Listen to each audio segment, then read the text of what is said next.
Msikilizaji, tupo mwishoni mwa hii simulizi ya I Am The System kutoka kwake Fabian Babuya na kusimuliwa nami Lucas Lumbas na kusikilizwa nawe wewe hapo msikilizaji. Na tulipoishia ni baada ya kuona rais ameamua kwenda kufuata msaada kwa bwana Stannis Mwamba ambaye yeye ni kama ameshikilia mfumo wa Tanzania na ndiyo Mwamba ambaye yeye anayeandaa rais awe nani. Okay? Sasa baada ya mengi kumkuta Rais Tami, mambo yamemshinda bwana, maana watu wake wa karibu hasa wakubwa kabisa wamefariki baada ya kupokea taarifa ya vifo vya watu wawili, ikiwa ni pamoja na mkurugenzi wa idara ya usalama wa taifa. Kwa hiyo tunasonga mbele na nikukumbusha tu bwana Stannis alimwambia Tami ya kwamba uliniambia kuna kikosi mkuu wa majeshi amekiandaa, nataka nikitumie hicho. Kwa hiyo ukitoka hapa waambie hawa watu wanatakiwa kufika ofisini kwangu leo. Kwa hiyo Rais Tami hakujibu, alitoka akiwa na tabasamu kwenye uso wake. Hakujutia kuwa karibu na bwana Stannis, kwani siku zote alikuwa akimpatia majibu kwenye nyakati ngumu ambazo yeye alikuwa anakata tamaa. So alijiona kuwa ni mshindi kwa mara ya pili, na Tami akasema ya kwamba Tanzania ni ya kwangu na nitaitawala mpaka siku na kufa. Sasa ngoja niwaonyeshe hawa watoto.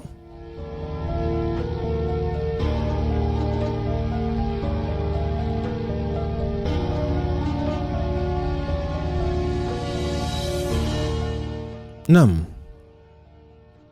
Basi ni mtaa wa kale ambao ulikuwa unapatikana ndani ya jiji la Dar es Salaam.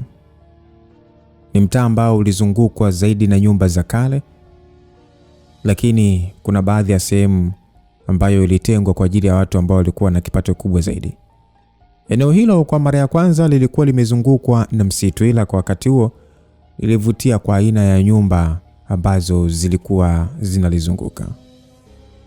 Eneo lenyewe ni Gongo la Mboto. Kwenye moja ya jengo kubwa na refu alikuwa akiishi mzee mmoja na mfanyakazi wake mmoja tu wa kike ambaye ndiye alikuwa kama mpishi. Mzee huyo hakuwa mtu wa kelele wala kufahamika kwa watu, bali alikuwa anaishi maisha yake ya kawaida tu ya kila siku, ila pesa ilikuwa inaongea lugha moja na yeye. Usiku akiwa ndani kwake, alitoka nje baada ya moyo wake kwenda mbio. Hakuona kama hali ilikuwa ya kawaida kwake, hivyo alianza kuona kila dalili mbaya. Alisimama na kuangalia ukutani ambako alianza kuona vivuli vikiwa vinaizingira nyumba yake. Alitaka kupiga simu mahali, ila akakumbuka simu aliiacha chumbani. Hivyo akatambua hakuwa na uwezo wa kufanya jambo hilo. Geti livunjwa na gari hiyo ikaenda kusimama karibu na alipokuepo, ndipo zikaingia gari zingine mbili. Alishuka bwana Stannis, huku walinzi kadhaa wakishuka kutokea ukutani. Kuna mmoja alimsogelea yule mzee, akashtuka, mkono umeenda chini bwana. Akiwa anaendelea kulalamika, alipigwa upanga wa kwenye shingo, akawa amepoteza maisha pale pale. Nyuma ya yule mzee alisimama yule mfanyakazi wake wa ndani akiwa ameushika upanga kikakamavu. Mwanaume mmoja ambaye alikuwa sehemu ya watu wa Stannis alisogea na kumuita yule binti kwa mkono mmoja tu, ambapo alijirusha akatua mbele. Alienda kwa mwendo mkali, upanga wake ukatua kwenye sakafu. Yule bwana alikuwa na nguvu kubwa. Alirudi nyuma akaenda mbele kwa nguvu. Yule binti akiwa sasa hajajiandaa vizuri, alimpiga ngumi mbili kifuani, akayumbia nyuma. Alichotwa na mtama, akauachia upanga wake kwa nguvu, ukaenda kutoboa shingo ya mwanaume mmoja, ila yeye mwenyewe alipigwa mguu wa kwenye kiuno. Sasa kiuno kikawa hakifanyi kazi tena. Alifika chini na kukutana na goti la kwenye mguu mpaka akavunjika, akabaki na galagala tu pale sakafuni akiwa analia kwa uchungu sana. Sasa yule mzee alimuuliza Stannis ya kwamba unataka nini Stannis? Stannis akasema inashangaza, kumbe unanifahamu? Stannis, ni watu wenye pesa kila mtu anakuwa anawajua. Na wewe ni miongoni mwa mafisadi wakubwa wa taifa hili. Unahisi ni jambo la ajabu mimi kukufahamu? Mzee Hashim. Safi sana bwana, kwa kuwa unanifahamu, safi sana. Maana yake mazungumzo yangu mimi na wewe yanaenda kuwa mafupi na marahisi zaidi. Nadhani unajua ni kwa nini nipo hapa. Stannis, umenivamia nyumbani kwangu alafu unaniambia najua kwa nini upo hapa. Mzee Hashim, haya mambo tusiyafanye kuwa magumu mzee wangu. Unajua haijawa kazi rahisi mimi kuweza kulitambua hili Unaelewa nimetumia nguvu kiasi gani mpaka kufanikiwa kufahamu wewe? Hilo wewe ndio unatakiwa kuniambia, sio mimi nilijue. Mzee Hashim, unajua kwenye kila hesabu za mtu mwenye akili au ambaye yupo makini kuna makosa madogo madogo watu huwa tunafanya na huwa hatuyapi uzito, ila kwa bahati mbaya zaidi hayo makosa ndio huja kuwa anguko la watu wengi. Japo huwa hawajali kuhusu hilo, ila amini kila kitu huwa kina maana yake kubwa, hata kama kikiwa kidogo vipi, na ndilo jambo ambalo limenisaidia mimi kuwa hapa. Huyu bwana, kwa taarifa ambazo zipo, hakuwa anaishi hapa Tanzania. Mimi naelewa hakuna kaka ambaye anampenda mdogo wake namna ile, anaweza kumwacha tu kwenye mazingira ya hovyo bila kuwa na mtu ambaye anaweza kuwa msaada kwake, hususan akiwa kwenye matatizo. Ndio maana baada ya haya mambo kuanza kuwa mabaya, nilitambua lazima Jennifer angekuwa na mtu mwingine tu mbali na kaka yake ambaye kwa hapa Tanzania ndiye msaada wake mkubwa. Ila jambo hili liligeuzwa kuwa siri kubwa mno. Hapa ndipo nilipata mtihani kidogo, ambapo ilinilazimu kutumia watu 10 tofauti kuweza kulichunguza hili na kunipatia majibu sahihi juu ya nini kilikuwa kinaendelea. Nilihitaji kuchimbua maisha Jennifer nje ya kazi yake. Huwa anaenda wapi, anakula wapi, anakutana na nani, ni mtu gani ambaye huwa anasimama naye akiwa hayupo sawa. Nakiri haikuwa rahisi kufanikisha hili, na kama angekuwa mtu mwingine basi ni lazima tu angekuwa amekata tamaa juu ya jambo hili. Ila mimi nilikuwa natambua umuhimu wake, ndio maana kukata tamaa haikuwa sehemu ya mawazo yangu, kwa kuwa ilikuwa lazima niweze kukupata wewe ili nifanikishe ambacho nakitaka. Sasa kwa bahati mbaya kuna siku mlikutana kwenye mgawa mmoja mkubwa, ukasahau na ukajiachia kama mmekutana mtaani tu.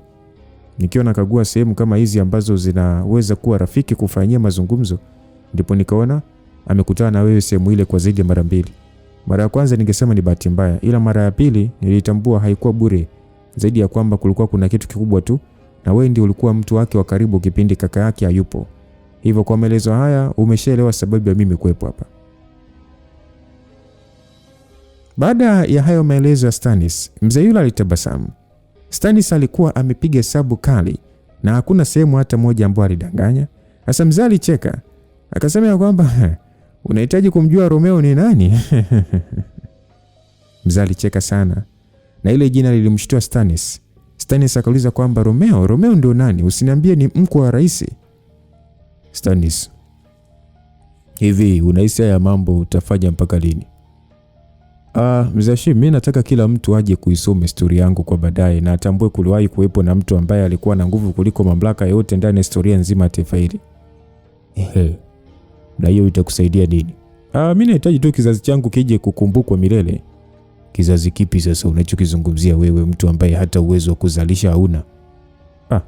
Mzee wangu, angalia mdomo wako bana. Wewe ndio ukweli bwana. Na kukumbusha tu kuwa mlifanya makosa makubwa na bado mnaendelea kuyafanya. Mwenzako naye kafanya upumbavu wa kutoa amri ya kuuawa kwa vijana ambao walijikusanya mtaani kupigania maslahi yao. Unahisi itachukua muda gani wewe na wenzako kuwa na hizo nguvu ambazo mnahisi mnazo? Msaada wenu ungekuja kuwa wananchi, lakini nao walishawachoka. Ni swala la muda tu kabla hawajalipuka na kuja kuwapoteza. Au unaamini jeshi linaweza kuwalinda? Mimi binafsi sina uhakika na hilo. Unaweza kuwa na jeshi kubwa, ila wewe ulinzi wako hauzidi watu 20 ambao ndio wanaangalia usalama wako kwa masaa 24. Maana yake mtu akifanikiwa kuua hao watu ana uwezo wa kukufikia wewe na kukufanyia kila anataka. Sasa ni muda gani unahisi utalindwa na hilo jeshi zima? Na una uhakika kila mtu anakutaka wewe? Na huyo kibaraka wako ambaye yupo madarakani je? Unapaswa kujitafakari upya. Na ni muda wako wa kuachana na haya mambo. Stanis alitoa bastola na kumpiga risasi nyingi ule binti pale chini mpaka akafa. Stanis akasema kwamba maelezo yako yamekuwa mengi bwana, mpaka amenichosha bwana. Umefanya mpaka nimemuua huyo binti hapa kwa sababu ya ujuaji. Japo sikuwa nimepanga kumuua kwa mdau. Nataka kujua huyu mtu ni nani na siri za maisha yake ni yapi. Pako umefika hapa, maana yake utafanikiwa kumjua kiundani, ila hautasikia haya kutoka kwenye mdomo wangu Stanis. Nitakuwa mahali naangalia haya yote. Yule mzee alivuta sindano ndogo na kujichoma shingoni. Stanis alipatwa na hasira baada ya kuona mzee huyo akaamua kujiua. Alimpiga risasi nyingi sana mwilini mpaka kifua kikapasuka vibaya sana. Stanis alisema kwamba huyu mshenzi ndiye alikuwa mlezi wao. Alitakiwa kuniambia ukweli wa maisha ya huyu mtu, ila akaamua kujiua. Stannis alikuwa amefura kwa hasira. Stannis kuona anapoteza kirahisi. Basi aliambiwa kwamba bosi amesema utafanikiwa kujua ukweli leo, maana yake lazima ndani ana taarifa za mtu huyu. Sasa hapo alishtuka na kutabasamu kwa wakati mmoja, ndipo akaongozana na walinzi wake kutafuta chumba cha mzee huyo, ambapo baada ya kufika walikutana na shefu ambalo walilivunja na wakakutana na diary ambayo iliandikwa vyema kama kitabu, huku nje ikiwa na jina la Romeo Martin.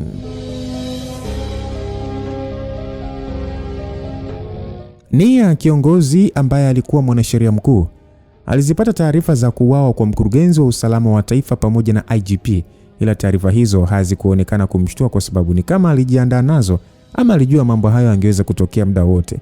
Hivyo kwake alikuwa anangoja ni muda tu wa kuzipata taarifa hizo. Na kuzijali, akaamua kuzipotezea.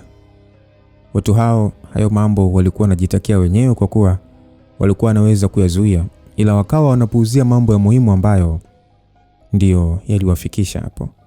Alikuwa kwake akiwa amepumzika kwenye ofisi yake ya nyumbani. Alikuwa sehemu ya mfumo mbovu, ila yeye hakuwa aina ya watu wale ambao walikuwa wanamzunguka. Alikuwa ni mtu bora ambaye alikuwa sehemu mbaya. Alikaa kwa muda mrefu akiwa anafikiria mambo yote ambayo yalikuwa yanaendelea kwenye taifa lake. Hakuridhishwa nayo. Hakuona kama yeye angefaa kuwa sehemu ya wale watu ambao walikuwa wanaua watu. Walikuwa wanapotezesha watu, huku yeye kama moja ya watu ambao walikuwa wanapaswa kuisimamia sheria kwa ukaribu, akawa sehemu ya watu ambao walikuwa wanapokea maelekezo ambayo haeleweki kuiharibu sheria. Alifungua kompyuta yake na kuangalia idadi ya wale vijana ambao ilidaiwa aliuawa. Aliangalia, akacheki pia hasira za wananchi walivyokuwa wanalalamika kwenye mitandao ya kijamii. Hakuishia hapo tu, akakumbuka mazungumzo yake na jaji mkuu. Hakuona sehemu ambayo ilikuwa sahihi kukimbilia kwa ajili ya kupata msaada. Hakuhitaji kuwa sehemu ya wananchi kuumizwa tena, hivyo alifanya maamuzi magumu ya kuweza kujiuzuru kwenye hiyo nafasi yake. Maamuzi yake yalifuatiwa na yeye kuandika barua ya kuacha kazi, na alitegemea kuifikisha kwa rais mwenyewe. Alijiandaa na kuweka kwenye mfuko wa koti, huku akihitaji kupiga simu kutoa taarifa kwamba alikuwa na dharura ya muhimu na rais, hivyo alihitaji kukutana naye muda mchache ujao. Ila kabla hajafika mbali, wakati anatoka tu kwenye mlango wa ofisi, alikutana na wanaume 4 ambao walikuwa kwenye suti. Aliwaangalia kwa makini sana, akatabasamu kwa hasira. Alitambua ambacho kilikuwa kinaenda kutokea baada ya pale. Swali ambalo aliuliza ni kwamba yuko wapi? Ndilo swali ambalo aliuliza. Akajibiwa kwamba ongoza njia mheshimiwa. Walimpa ishara ya kutembea kuelekea nje. Hakuwa mbishi kwa sababu alitambua yeye ni mbuzi wa kafara ambaye alikuwa anaenda kubeba msalaba wa wengine kwa makosa ambayo hata hakuhusika nayo. Sasa kauli ambazo zilimuuma mheshimiwa baada ya kuzisikia ni mkewe anapangwa vitu vya kuongea ili watu hawa waweze kujisafisha kwenye nyuso za watu ikitokea taarifa hiyo ikasambaa. Mkewe aliambiwa kwamba mama, tunakuomba utulie na hakuna taarifa ambayo unatakiwa kuitoa mahali kokote, kwamba sisi tumeondoka na mwanasheria mkuu. Hata ikitokea hajarudi, ukiulizwa wewe jibu kwamba aliondoka akiwa hayupo sawa, na baada ya hapo hakurudi tena nyumbani, hivyo haujui mumeo alipo. Umesikia? Aliambiwa hivyo. Sasa akaambiwa kwamba nimekufunza kuwa imara kwa sababu nilijua nyakati kama hizi zitafika. Unapokuwa unaongozwa na watu washenzi kama hao, unategemea siku moja wanakuangushia jumba bovu, hususan usipokubaliana na ushenzi ambao wanakuwa wanaufanya. Haufanyi kwa ajili yangu bali kwa ajili ya usalama wa familia hii. Kama ukienda kinyume na matakwa yao, wataua kila mtu. Hivyo hata nisiporudi mimi, tambua umefanya haya kuokoa watoto wetu. Nakupenda mke wangu. Nia kiongozi aliongea hivyo.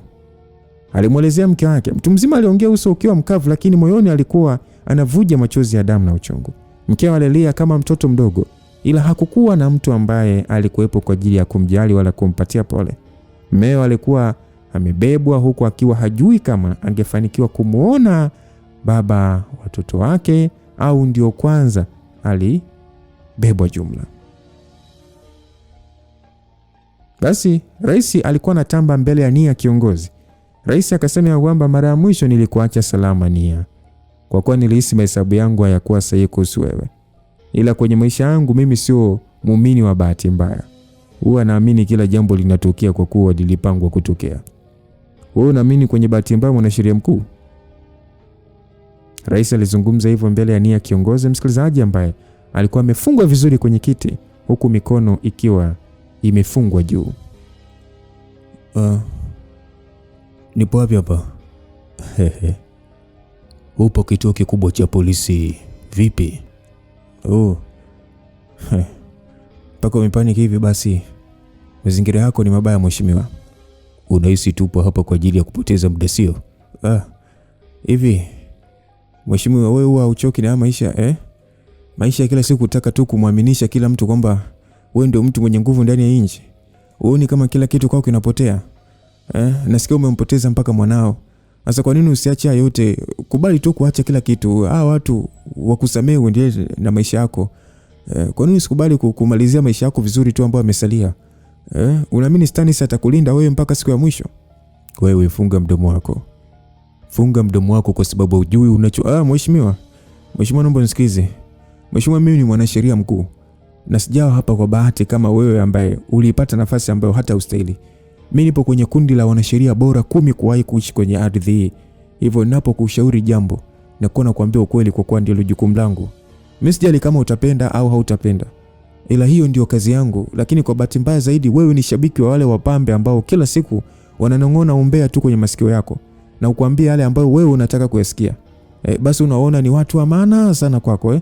Ila kumbuka kuna wakati hata Stannis atakuwa anayapigania maisha yake. Wala hata kumbuka kama kuna mtu kama wewe. Ni swala la muda tu mheshimiwa. Kwa hiyo unatambua kumtishia rais ni kosa la uhaini kwa nchi yako ama utambui hiyo sheria? Mimi ndo nimefungwa hapo kwenye hizi kamba. Mimi na wewe muhaini nani? Hivyo unajua kama naenda kukuua mwanasheria mkuu? Mimi najua. Ndio maana nimaga kabisa nyumbani japo najua huwezi kuniua kwa muda huu. Hivyo ni kipi kinakupatia hiyo imani? Mheshimiwa, nimefanya kazi kwa muda mrefu sana na wewe. Hivyo naijua akili yako. Kwanza utatangaza kuhusu kupotea kwangu. Pili utaenda kutengeneza propaganda juu ya kuaminisha watu kwamba mimi ni msaliti kwa nchi yangu. Kisha baada ya hapo utaangalia kama ukiona hawajali kuhusu mimi ndipo utaniua. Mbinu zako siku zote ni zile zile tu. Ndio maana unatabirika. Kwa hiyo kwa sasa unahitaji nije na mbinu ya kukuua haraka, si ndio? Mimi sina imani kama hilo litakuwa wazo zuri. Kama unahitaji kuendelea kubaki kwenye hiyo nafasi yako ni wewe. Hivi kwa nini ulikuwa kinyume na mimi Nia? Mheshimiwa, ni kwa sababu mimi sio kama wewe. Na ujutia sana wakati ambao mimi nimefanya kazi na wewe Tami. Nilikuwa mwaminifu kwako na kwa serikali Tami. Siku zote mimi nijitahidi kuhakikisha kwamba sikuangushi wala kuangusha wananchi. Ila kwa bahati mbaya wewe ndio umekuja kujiangusha na kumwangusha kila mmoja ambaye aliamua kwenda na wewe. Hayo yote yana maana gani? Mimi nimeamua kujiuzuru bwana. Hakuna barua.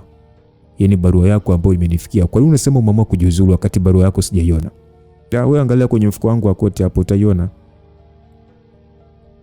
Msikilizaji, ni kweli kama utani vile rais alikutana na barua hiyo ambayo ilikuwa imepigwa hadi muhuri. Hili jambo limefanyika saa ngapi? Muda ambao umetuma mbwa wako kuja kunikamata ndio muda ambao mimi nilikuwa nakuja kwako kukuletea. Bwana Nia, siwezi kuikubali barua hii, hususan kwa wakati kama huu. Huu sio muda wa watu kuanza kuonekana viongozi wanachia nafasi zao tena baada ya viongozi wakubwa wa ulinzi kuuawa. Tami, hiyo barua mimi nimeituma mpaka kwenye barua pepe ya Ikulu na kwa katibu wako. Ndio maana nimekuambia unahitaji, yani wewe unanihitaji mimi nikiwa hai kwa sasa. Ukiniua haya yote yanaenda kulipuka na wote tunajua kile ambacho kinafuata baada hapa. Kwa hiyo ni kweli kwamba ulipanga kunisaliti kwa muda mrefu, si ndio?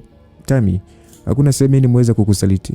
Ndio maana mimi nilikuwa nakuja kwako kukiwa na changamoto, ila haukuwa tayari kunisikiliza. Na mimi siwezi kufanya kazi kwa matakwa yako mheshimiwa. Mimi niliapa kuilinda katiba na kufanya kazi kwa kuzingatia misingi ya sheria. Ila nilipoona hakuna hata kimoja ambacho kinafanyika, ndipo nikaamua kufanya haya ambayo ni maamuzi yangu nikiwa na akili timamu. Na kwa sasa sipo tayari kufanya kazi na wewe tena. Mimi nipo tayari hata kufa.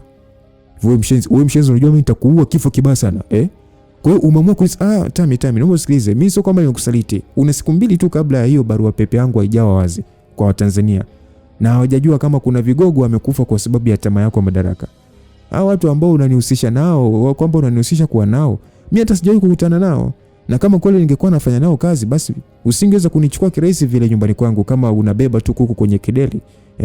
Ushauri wangu kwako Tami, badala ya kupoteza zaidi muda wangu, nafikiri ni jambo la msingi zaidi kama ukiutumia muda huu kuwatafuta hawa watu au kujua namna ya kushughulika nao kabla haujachelewa, kwa kuwa kuna wakati unafika hautakuwa na hii nafasi tena mheshimiwa.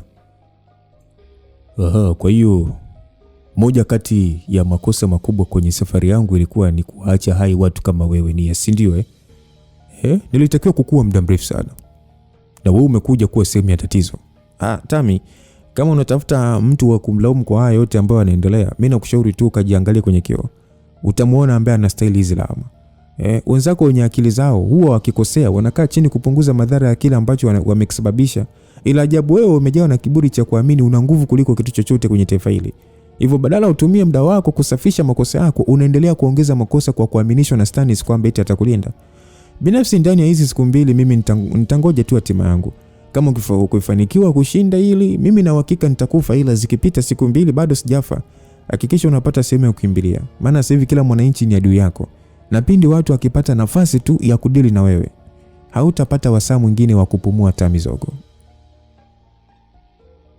Mwanasheria mkuu hakuwa anamuogopa tena Tami, msikilizaji. Alikuwa anamuita kiongozi wake jina lake, kwa sababu unajua rais anatakiwa kuita mheshimiwa.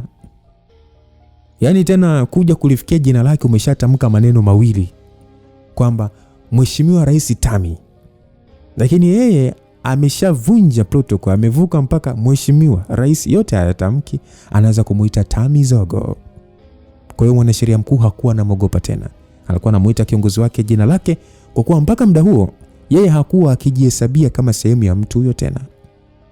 Alikuwa amejiondoa kwenye hiyo nafasi jumla kabisa.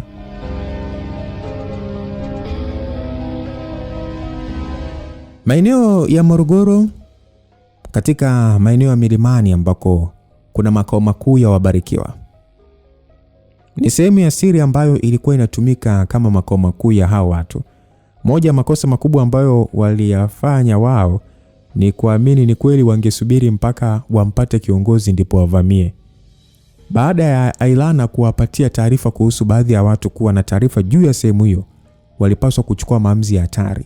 Ila wao walipuuzia jambo hilo mpaka pale ambapo walipata taarifa kwamba walikuwa wamevamiwa. Walivamiwa na kikosi cha watu 9 ambao walikuwa ni makomando wa jeshi. Wanaume hao walienda pale na kuua watu ambao walikuwepo pale, kisha wakaliteketeza lile eneo lote ambalo lilibonyea na kusababisha tetemeko kubwa la ardhi na maji mengi kupora kila sehemu, baada ya kuangusha mlima ambao ulikuwa unatumika kama sehemu ya makazi ya wale watu. Kila ambacho kilikuwa ndani ya sehemu ile na wafanyakazi wote walikufa pale pale. Hivyo ambao walibakia walikuwa ni wachache tu ambao hawakuwepo kule ndani. Ile taarifa ilimpatia Zahaka akiwa ndani anasubiri kukutana na Romeo Martin kwa mara ya kwanza. Jacob hakuwa mbali naye eneo lile, japo hakuwa sawa. Ailana alikuwa anatoa machozi kwa sababu kama sio yeye yale yote yasingeweza kutokea. Hivyo alijiona kuwa ndiye sehemu kubwa zaidi ya tatizo mpaka kufanya yale yote kufanya kutokea. Walikuwa wanatazama kwenye kamera namna lile eneo lilivyogeuzwa kuwa kama shimo ambalo halikuwahi kuwa na watu ndani. Basi akauliza kwamba wamekufa wangapi mle ndani. Akajibiwa watu karibia 22, mmoja wameondoka naye. Zaka akauliza ni nani ambaye wamemchukua. Akajibiwa kiongozi. Alibebwa kiongozi ambaye alikuwa anasimamia eneo lile. Huyo mpaka sasa atakuwa ameshamoji. Nahitaji kwenda huko. Bosi asubuhi. Ndio, Romeo, naomba nisindikize, tunaenda wawili tu. Mwanaume alimwangalia yule mwanamke. Hakuonekana kuwa sawa, hivyo ikamlazimu kukubali kuondoka kwenda naye ndani ya Morogoro. Safari ya masaa 4 ya mwendo mkali yaliwafikisha mpaka ndani ya ile milima kwenye mapori. Eneo halikuwa lile tena ambalo walizoea kuliona kuwa kama nyumbani. Liliharibiwa vibaya kiasi cha kutotamanika tena. Zaka alisogea kwenye mti mmoja akaketi, huku sasa akiwa anashusha machozi kwenye uso wake. Hili ni kosa langu mimi. Kama kiongozi sifai hata kuwepo sehemu hii. Haiwezekani kwa wakati mmoja nimefanya makosa ambayo yameondoka na maisha ya watu wangu. Kosa langu la kwanza lilikuwa ni kuchelewa kujitokeza. Huenda nilipaswa kujitokeza mapema zaidi. Kosa la pili, nilitambua najua sisi tupo hapa, ila niliamini hawezi kushambulia kwa sasa. Na niliogopa nikihama haraka nitawatisha na kuaminisha tunawaogopa, ila mwisho wa siku maamuzi yangu ya kujiamlia tu, yani bila kufikiria, na yaonekana maamuzi ya kijinga ambayo yamesababishia watu wangu kuuawa. Najichukia sana. Aliongea kwa uchungu na hisia kali ndani yake, huku akiwa na maumivu makali mno. Romeo alilitambua hilo. Akasogea na kumpatia bega la kuweza kulalia ili apunguze ule uchungu ambao alikuwa nao. Ni kawaida kwa mwanadamu kufanya makosa. Wewe sio Mungu, hivyo inakupa somo, na wakati mwingine ukiwa unachukua sehemu kubwa ya maamuzi, hautafanya makosa makubwa tena. Kwa nini umekubali kuja kunisaidia? Sipo hapa kukusaidia wewe, bali nafanya hili kwa Tanzania wote ambao wengine wanakutana na hali ambayo alipitia mdogo wangu. Kama isingemtokea mdogo wangu, huenda nisingejihusisha na haya maisha yenu. Hivyo ingekuwa vita yenu wenyewe ambayo najua ingekuwa ni ngumu kwako kwa nyakati kama hizi ambazo tupo sasa hivi, ila kwa wakati kama huu itakuwa ni ngumu wao kushinda. Najua una mengi sana ya kuhitaji kuuliza ili angalau uweze kunijua. Natambua ile siku ulibeba kadi yangu na mpaka sasa unalijua jina langu na kwamba mimi ni mwanasheria, jambo ambalo ni kweli. Hata mimi nimewahi kufanya makosa kama haya kwako. Niliwahi kusababisha mtu akafungwa na kwenda kunyongwa kwa kosa ambalo hakuwahi kulifanya kwenye maisha yake. Hili ndilo kosa ambalo lilinifanya nikajutia kuwa mwanasheria, na ndilo kosa langu la mwisho kuwahi kulifanya kwenye maisha yangu, kwa sababu baada ya pale niliapa kutokufanya maamuzi nikiwa sina uhakika na taarifa fulani kwa 100%. Na hii ndio sababu ambayo ilifanya hata rais nimpe onyo kwanza na maagizo ya kuyafuata, ili baadaye nisiwe na lawama upande wote, ila kaamua kunipuuza.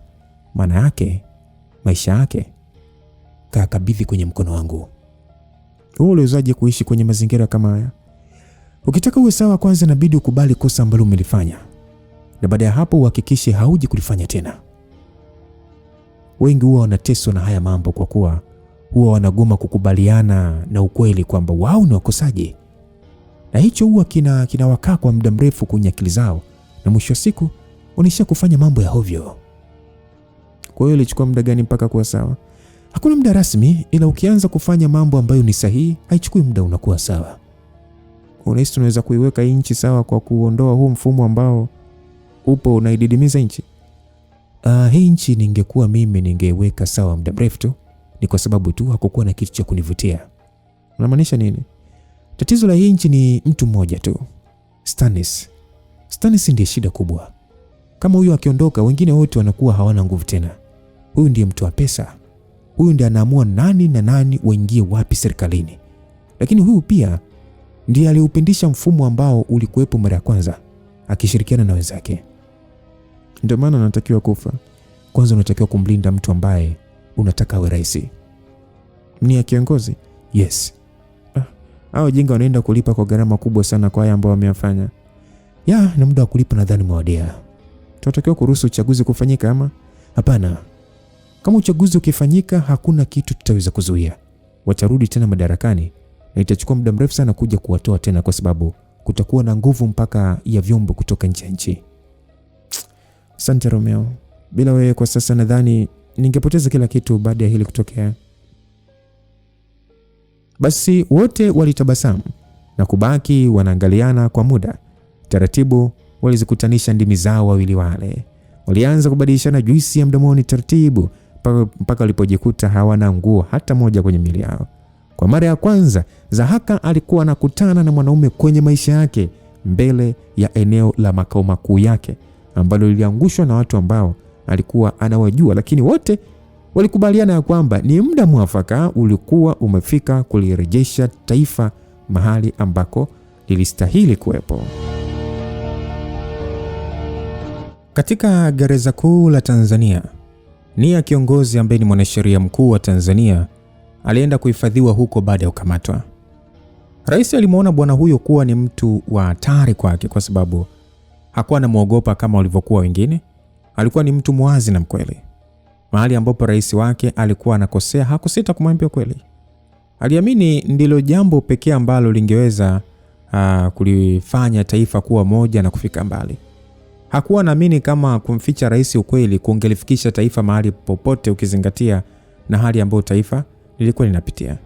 Sasa baada ya kukamatwa, alienda kuhifadhiwa ndani ya gereza kuu la Tanzania, huku akiwa ameahidiwa kuuawa wakati ambao rais angeweza kutuliza hali ambayo ilikuwa inaendelea. Rais alikuwa anahitaji kutumia nguvu kuendelea kubaki madarakani. Wananchi hawakuwa wakimtambua kama rais wao, na hata yeye mwenyewe alielewa kama angecheza vibaya hakukuwa na nafasi ya yeye kurudi tena madarakani. Ndio maana kwa wakati huo alihitaji kutumia kila aina ya nguvu ambayo alikuwa nayo, na ilikubali kuwa upande wake kuhakikisha kila jambo linaenda kama alivyokuwa anataka ilifanyike.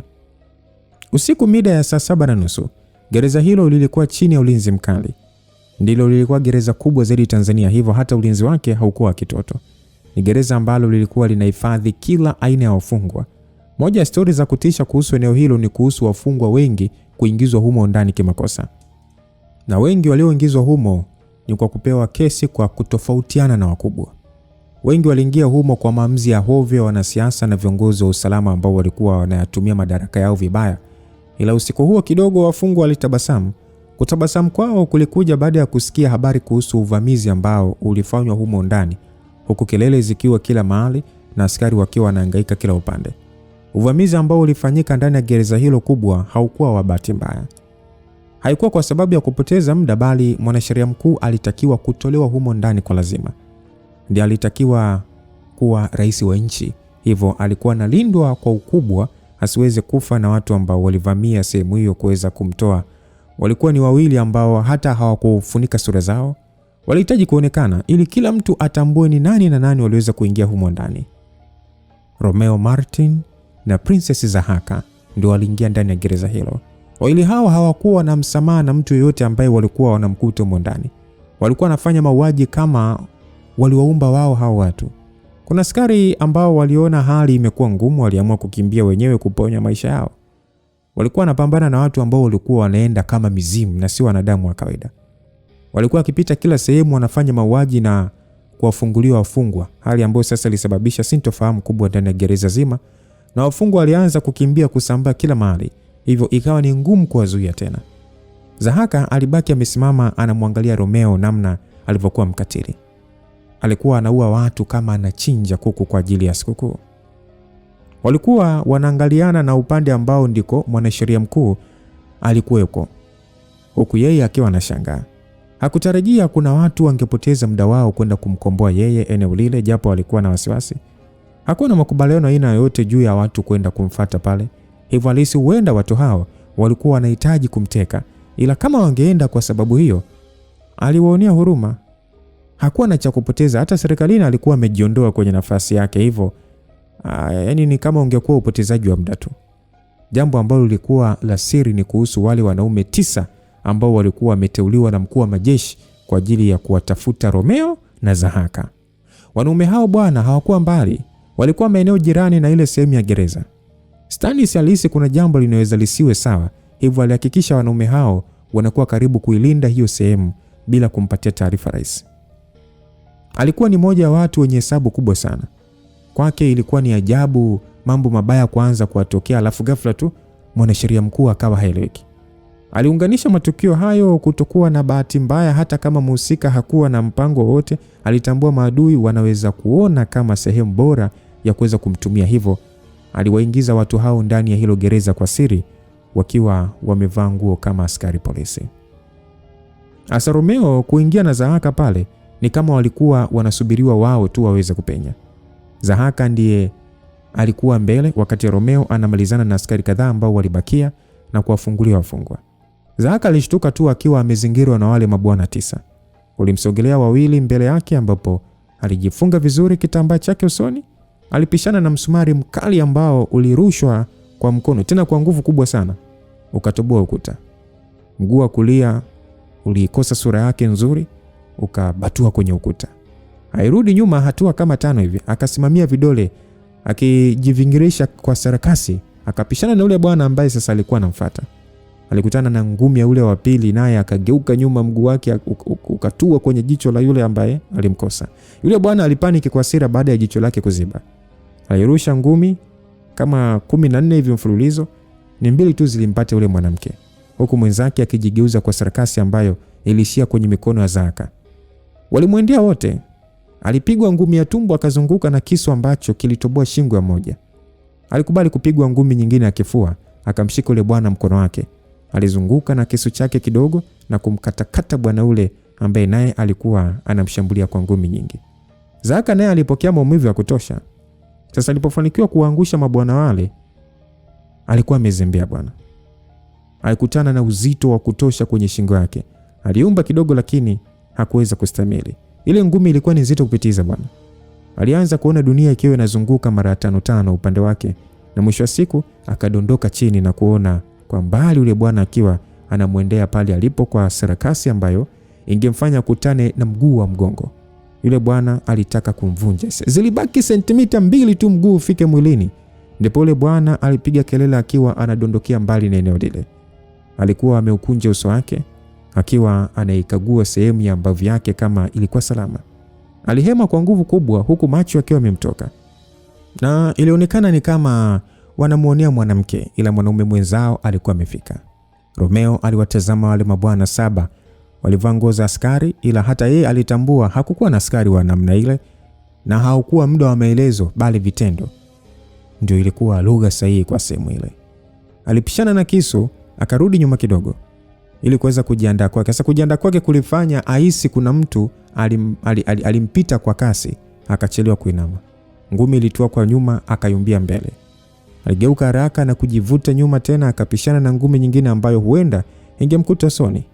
Mshambuliaji ni kama alikuwa amempania kwa muda mrefu, kama sio kuwa na usongo naye. Alijigeuza kwa sarakasi nyingi yule bwana, akatua mguu wake kwenye kifua cha Romeo ambaye aliumbia ukutani, akajisukumia mbele. Aliona sarakasi zingine za bwana yule, akamwendea kwa nguvu.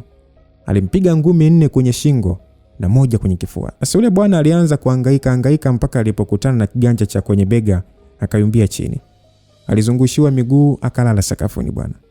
Romeo alijigeuza na kutua kwenye kifua cha yule bwana kwa sarakasi. Damu ilitokea mpaka puani na masikioni.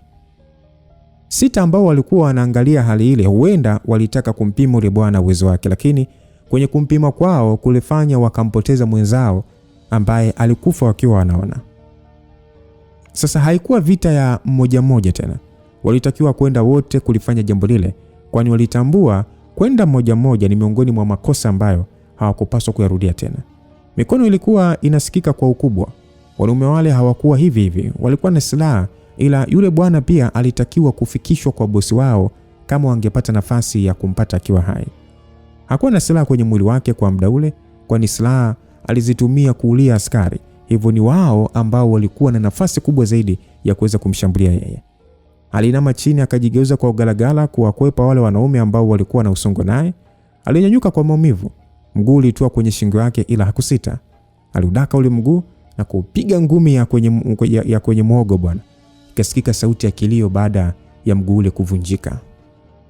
Aliona kisu kinakuja, akamshika ule bwana na kumgeuzia upande ule ambapo kile kisu kilienda kuzama kwenye moyo. Walianza kuuana wenyewe kwa wenyewe, tena ni kwa sababu ya hasira tu. Yule ambaye alimchoma mwenzake alibaki ameduaa tu, hali ambayo ilimfanya sasa Romeo kumsukuma marehemu na kujizungusha kudaka mkono ule bwana ambao ulienda kwa kasi. Akakidaka kile kisu, akakizamisha kwenye Romeo na kumsukumia ule bwana kando. Wakawa wamebakia 4 tu. Sasa Romeo alishtuka, mbavu yake ilikuwa inauma isivyo kawaida. Ndipo akatambua kisu kilizama hapo. Aliongezewa buti, kisu kile sasa kikachomolewa, hivyo wakawa wamepata nguvu ya kumshambulia tena. Walienda wote 4 kwa nguvu. Alijisogeza nyuma, akaona mguu unakuja usoni. Hakukuepesha, bali naye alirusha mkono wake kwenye kisu, ukaenda kuzama kwenye lile buti, ukazama mpaka kwenye unyayo. Mwanaume ule alipiga kelele, ila alidakwa vizuri na kuvutwa. Kisu kilitoboa sehemu ya tumbo lake, akaachwa vitu vya ndani vikiwa vinatoka. Romeo aligeuka baada ya kusikia kishindo. Alikikwepa kisu ambacho kilirushwa kwa nguvu. Alipiga goti kumwacha bwana ule apite juu yake, kisha akanyanyuka ghafla. Mwanaume ule alijaribu kugeuka, ila alitambua mwili wake ulikuwa ni mzito. Uti wa mgongo haukuwa ukifanya kazi, ndipo akatambua ulikuwa umevunjwa. Ailia kwa sauti, akageuzwa kwa lazima, kisu kikachomwa mdomoni, kikatokezea mpaka nyuma, kwani alikuwa anapiga makelele kupita kiasi. Sasa wale wawili waliangaliana kwa zamu kama kuongea lugha ya pamoja. Walitawanyika na kwenda taratibu tena kwa hesabu kali. Hawakuonekana kuwa na uhakika na walichokuwa wanakifanya. Sarakasi zilimuonyesha mmoja akiwa anaenda pale ambapo alikuwepo Romeo, ambaye hawakujua kama alikuwa na bastola. Alivuta kiunoni tu, akaibamiza kwenye buti kuweza kuikoki, kisha akampiga ule mruka sarakasi risasi nyingi tu mwilini mpaka akadondokea kichwa ambacho kilipasuka. Ngumi nzito ilimkumbusha bado adui mmoja alikuwepo hapo. Aliuma meno kwa maumivu makali, airudi nyuma kidogo na kuachia kile kisu chake kwa nguvu kikazama kwenye paja la yule mwanaume wa shoka akiwa anamsogelea pale ambapo alikuwepo yeye. Yule bwana aliguna akiwa akitoa kile kisu sasa akikirusha kwa nguvu tena kwenda kwa Romeo. Romeo alikikwepa na kunyoosha mkono wake akakidaka kile kisu na kukirudisha tena kwa nguvu kwa yule mwanaume ambaye alikuwa amemkaribia.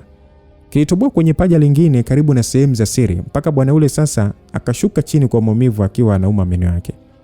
Romeo aliangalia kila sehemu akaona kuna mwili wa askari mmoja ukiwa upo karibu na pale. Alienda na kokota bunduki ya yule askari, akarudi mpaka pale ambapo bwana ule alikuwa ameangukia akijaribu kukichomoa kile kisu. Alipigwa risasi nyingi kwenye miguu yake yote miwili mpaka akawa hana hata uwezo wa kutingishika tena zaidi ya kulia kwa sauti ya maumivu makali. Okay, niambie nani aliwaagiza mvae nguo za askari wakati nyie sio askari?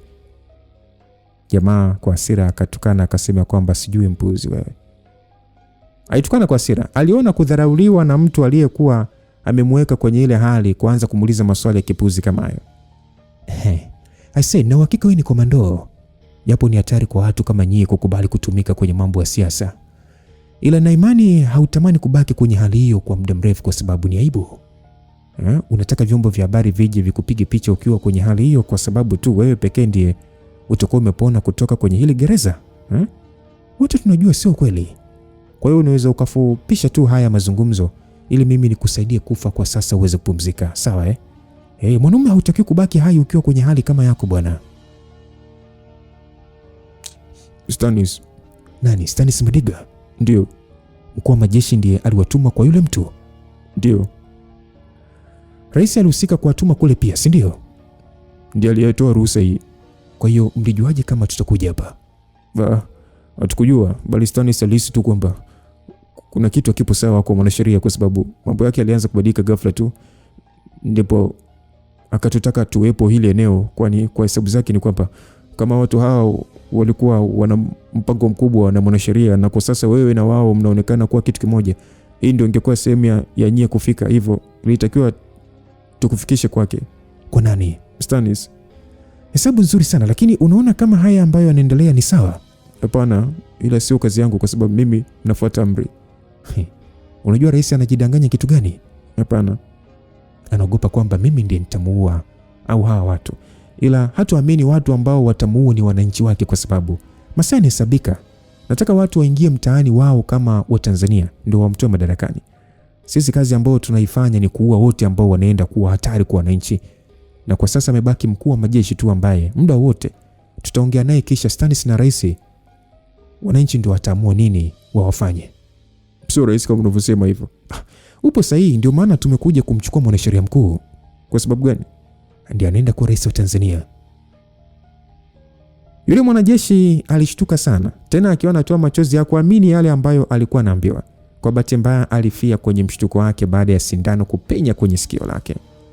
Zahaka alikuwa ameamka akiwa na maumivu ambayo alimpatia hasira. Kumuona mmoja wale watu ambao walimweka kwenye ile hali bado anapumua, ni jambo ambalo lilimkera, akaamua kumuua kwa sindano ya sumu. Wametumwa na Stanis hawa, nadhani ni mmoja wa watu ambaye aliamini mnaweza kuwa na mpango wako, yani mkuu na mpango na mwanasheria mkuu.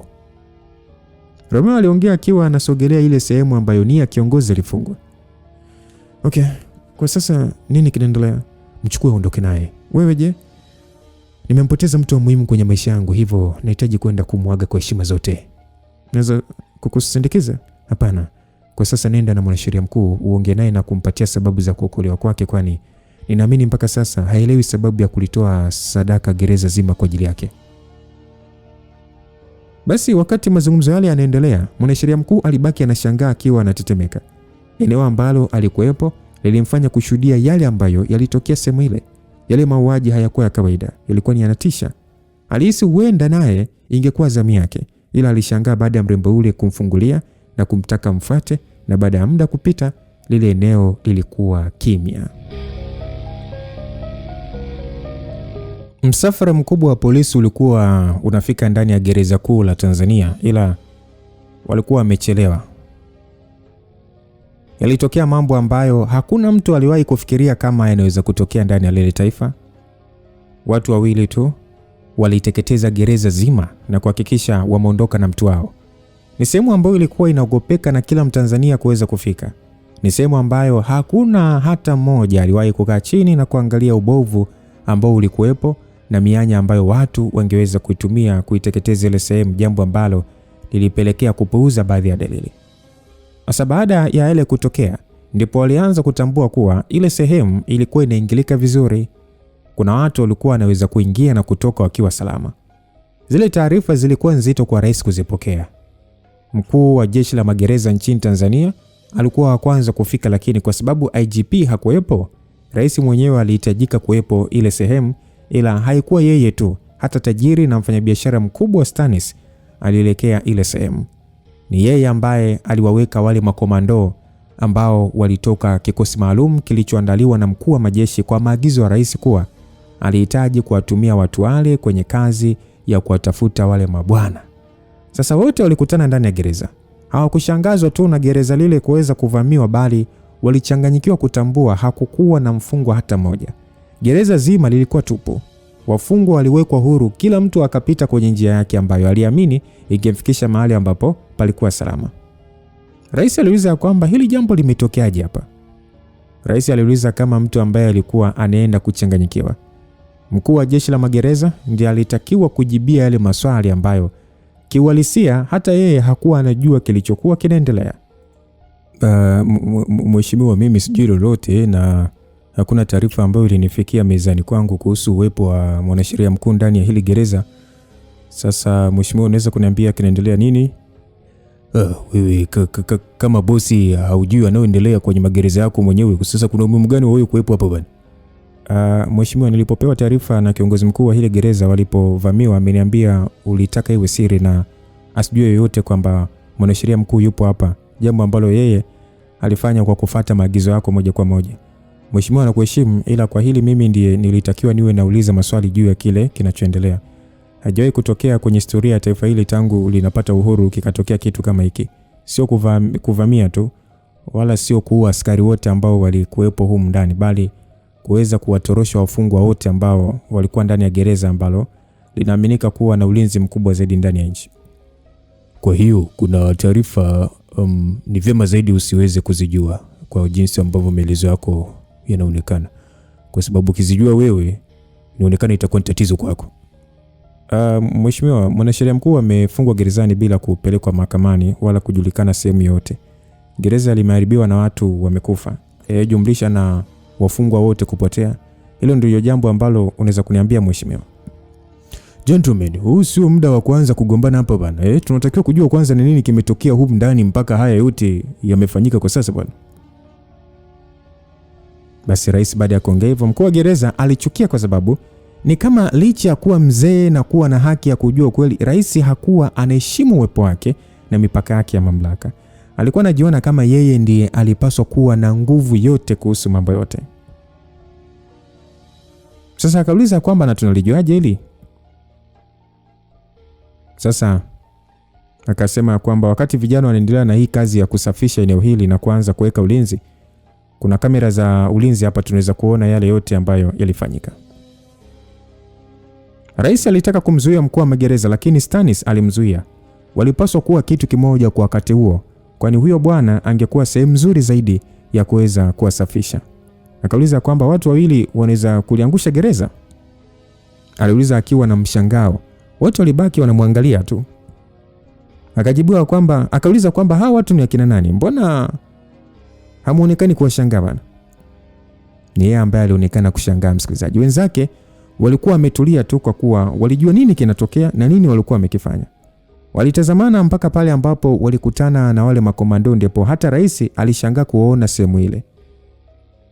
Mzee Sabavo ambaye alikuwa mkuu wa gereza Tanzania alitaka kuuliza kuhusu jambo lile, ila hakupewa hiyo nafasi. Rais ndiye alimgeukia Stanis akamuuliza kwamba hiki nini Stanis, aliuliza kwa hasira kali. Stanis akasema kwamba nilijua tu kuna kitu hakipo sawa, hasa baada ya mwanasheria mkuu kuja huku. Mimi nilikuwa na mawazo ya hawa watu kuja eneo hili, hivyo nikaamua kujaribu kuwaweka hapa ili ikitokea wakafika waweze kuwakamata. Rais akasema unamaanisha yani ulijua kama watakuja? Stanis akasema mimi sikujua. Ilikuwa ni tahadhari tu kwa sababu mimi huwa siamini kwenye njia moja ninapofanya mambo makubwa. Rais akasema yani na ukoona sababu kuniambia kuhusu hili Stanis? Stanis akasema sasa hata kama ningekwambia ungenisikiliza Tami, Siku hizi umekuwa ni mtu kurupuka sana kwenye kila jambo. Hausikilizi ushauri. Unahisi kuwa rais ndilo jambo kubwa kwako na mpaka sasa yani haujatambua kwamba rais sio kuwa kwenye lile jumba na huenda kuna siku utakuja kulikumbuka hilo ukiwa kaburini. Tami akasema I say Stanis, angalia mdomo wako Stanis. Naomba uangalie sana mdomo wako, chunga mdomo wako Stanis. Basi mkuu wa gereza akasema, jamani sijawaelewa, yani mnamaanisha makomando walihusika kwenye hili? Akaambiwa bwana mkubwa, kuna mambo mengi ambayo huu sio muda wa kuweza kuzungumzia, ila utaambiwa mambo yakiwa sawa, hivyo tuangalie ambalo lipo mbele yetu kwanza. Mkuu wa gereza akasema kwamba watu wamekufa, mmemshika mwanasheria mkuu alafu unasema kwamba tuangalie ambalo lipo mbele yetu. Mkuu wa gereza akaambiwa wewe, nadhani ungesikiliza ushauri kwangu kwa ajili ya usalama wa kila mtu hapa. Sema ndani ya dakika 30 zijazo natakiwa kuwa kwenye vyombo vya habari kuelezea haya ambayo yametokea hapa. Sijajua kama unalitambua hilo. Rais akasema hapana. Mkuu wa gereza akasema unamaanisha nini kusema hapana sasa? Rais akasema hakuna chombo cha habari kinapaswa kujua kuhusu hilo. Mkuu wa gereza akasema hivi unaelewa hata unachokiongea wewe? Rais akasema nadhani wewe ndiye haujaelewa, ila hakuna mahali hizi taarifa zinaenda kwa sasa mpaka pale mambo atakapokuwa sawa. Mkuu wa gereza akasema hapana bwana, tatizo limetokea, ni haki ya Watanzania kuambia ukweli na lazima niwaambie bwana. Hatuwezi kukaa kama tu hakuna yaliyotokea wakati mimi na wewe tunajua ukweli wa nini kinaendelea hapa. Hivyo lazima watu wajue na nitawaambia kwa ruhusa ya rais au bila ruhusa. Mkuu wa magereza alionekana kuwa mwongeaji alafu angeharibu mambo. Stanis alitoa bastola na kumpiga risasi ya kichwa, maana alionekana huyu ataharibu mambo mapema. Stanis umefanya ujinga gani bwana? Tupo kwenye matatizo makubwa. Wewe unaongeza tena matatizo mengine bwana. Hivi akili yako ipo sawa kweli Stanis? Sasa Tami, huyu kuwa hai wewe ni kwamba hili ndio tatizo? Huyu kuwa hai ndio tatizo kubwa zaidi. Hivyo unapaswa kunishukuru. Kwa sasa tunahitaji watu ambao wanaweza kuwa na vifua vipana kwenye hili bwana, vinginevyo unalipoteza taifa hili. Yaani una maana gani unaambia hivyo Stanis? Tami, wewe unaona kwenye hii video ambayo huyu bwana anawaua hawa makomando 7 ambao walibaki baada ya yule binti kuua wale wawili? Nimeona bwana, nimeona. Kuna nini kingine zaidi ya hayo mauaji ya kutisha kama mtu anaua mnyama mwituni? Tami, kuna mazungumzo ameyafanya na huyu mtu wa mwisho kumuua. Kwa hiyo sasa hivi Tami, hivi unashindwa kujiongeza kujua ambao walikuwa wanaongea hapa bwana? Hivi wewe? Sasa Stanis bwana. Hata hivyo hatuna uwezo wa kusikia bwana. Wewe tumeona tu video bwana, sauti hakuna. Anyway Tami bwana. Na hapo ndipo tatizo kubwa lilipo. Kama hujasikia unatakiwa kuwaza mara mbili mambo ambayo alikuwa anamuoji huyu bwana. Baada ya Stanis kuuliza hivyo, Rais Tami akasema kwamba kwa hiyo sasa yatanisaidia nini? Stanis akasema hivi wewe mpuzi hauoni kama unapoteza nchi wewe? Amka mjinga mkubwa wewe. Muda wote unakuwa unawaza tu kama malaya tu ambaye amekosa pesa yupo tayari kujiuza hata kwa chakula tu akinunuliwa. Huyu mtu unahisi ni mjinga mpaka akamwacha huyu mmoja kwa ajili ya kumoji? Msikilizaji, rais ni kama alikuwa na akili za matope, kwani hakuwa anajiongeza. Rais akasema kwamba ni wewe ulinilazimisha Stanis mimi kuwa rais. Mimi sikuwa hata na uwezo wa kuongoza, japo nitamani kuwa na mamlaka haya. Hivyo unatakiwa kuniambia wewe unafikiria nini kuhusiana na hayo mazungumzo. Stanis akasema, sasa nisikilize kwa makini, huyu mtu naona anataka kutugawa. Kama amemhoji huyu kwa hali ambayo alikuwa nayo, asingeweza kumkatalia, maana yake amemwambia ukweli. Stanis, ukweli upi? Sasa nijue nani amemtuma. Ambaye ni mimi ndiye niliwapa amri ya mwisho Tami. Yaani haya mambo wataunganisha mimi, wewe na mkuu wa majeshi. Unajua mara ya kwanza lazima walikuwa wanahisi ni wewe au mkuu wa majeshi ndiye alitoa amri. Ila kutambua ni mimi ni tatizo kubwa sana hili. Mimi sio mwanasiasa sana Tami, na sina nafasi yote kwenye siasa. Japo na nafasi kubwa kwenye serikali hii kwenye mchango wa uwekezaji, ila hainipi nafasi ya kuwa na amri ya kutuma makomando kama hawa. Kwa hiyo maana yake atatumia wananchi kukutoa hapo. Wewe Stanis, wewe unazungumza nini Stanis? Mbona sikuelewi?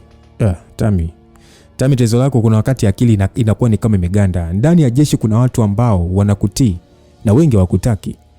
Kinachokubeba ni kuwa karibu na viongozi wakubwa jeshini, hivyo wataitumia hii kama kete ya kutugawa. Kivipi sasa? Hawa watahakikisha jeshi linapata taarifa kwamba mimi nina nguvu mpaka ya kuwatuma makomando kwa maslahi yangu, hali ambayo itafanya mpasuko mkubwa jeshini kutokea. Na jeshini kukiwa kwa moto, watahakikisha pia hizi taarifa zinafika kwa wananchi, na ufikishaji wa taarifa ndio utaamua hatima ya maisha yako ya baadaye Tami. Kwa wananchi wanaweza kufikisha taarifa tofauti kwamba jeshi limekubali kutumika kisiasa, tena linatumika na watu ambao hata si wanasiasa. Yaani mfanyabiashara kama mimi naweza kutoa amri jeshini, kwa hiyo watajua jeshi pia limewasaliti, ambalo ndilo huwa wanaitegemea. Wewe unajua nini kinaenda kutokea pale? Tami akauliza kwamba ni wao wenyewe kuamua kujitetea. Stanis akasema, hivi unajua kitakachofuata baada ya hapo? Rais akajibu, machafuko. Stanis akauliza, ambayo ataishia wapi? Rais akasema, jeshi la polisi litakuwa upande wangu. Ile jeshini kuna wanajeshi hawatakubali kuona wananchi wanauawa kwa sababu wengi hawanikubali, hivyo wataamua kuungana na wananchi. Stanis akauliza, na baada ya hapo? Rais akajibu, nitatolewa madarakani. Sasa umeanza kunielewa Tami kuhusu hesabu za hawa watu. Rais alichoka, ikamlazimu kuketi chini kwanza na kuvuta maji, maana aliona koo lake ni kavu kama hakugusa kinywaji kwa miaka 50 mfululizo. Alikunywa maji lita 1 bila kupumzika. Stanis, kwa hiyo hapa sasa natakiwa kufanya nini? Hapa ndipo anaingia waziri mkuu. Waziri mkuu anahusika vipi sasa? Sasa natakiwa kutolewa sadaka haraka. Sadaka? Tami, nisikilize, inatakiwa kuonekana haya yote ambayo yanafanyika yalitokea kwa yeye kukuzunguka nyuma. Alitengeneza statement za kuonyesha wewe umeruhusu haya yafanyika kwa ruhusa yako. Hivyo mambo yakatokea bila wewe kujua, na wakati unajua kuhusu hili ulikuwa umechelewa na usingeweza kuzuia tena. Stanis, kwa hiyo unataka mimi nimkatae mtu wetu wa karibu? Hilo ndio jibu sahihi. Sasa kama akinikataa, wewe bwana. Wewe Tami vipi? Hakuna mtu atampatia nafasi kwa sababu hata ruhusiwa kuzungumza popote pale. Sasa tukichelewa je? Ndio maana hilo sasa linatakiwa kufanyika haraka iwezekanavyo. Unamaanisha leo? Ndio. Na baada ya hapo? Baada ya hapo sasa tutakuwa tumepata jibu la nini cha kufanya wakati watu watakuwa wanajadili kuhusu hili. Hawatajali sana kuhusu mengine mpaka waje kupata ukweli. Stanis, umewaza watu wakija kujua haya yamefanyika itakuwaje? Tami, unamaanisha ni mkurugenzi wa usalama wa taifa kuuawa, IGP kuuawa na haya magereza ama? Ndio. Sasa haya tutanunua tu muda kidogo.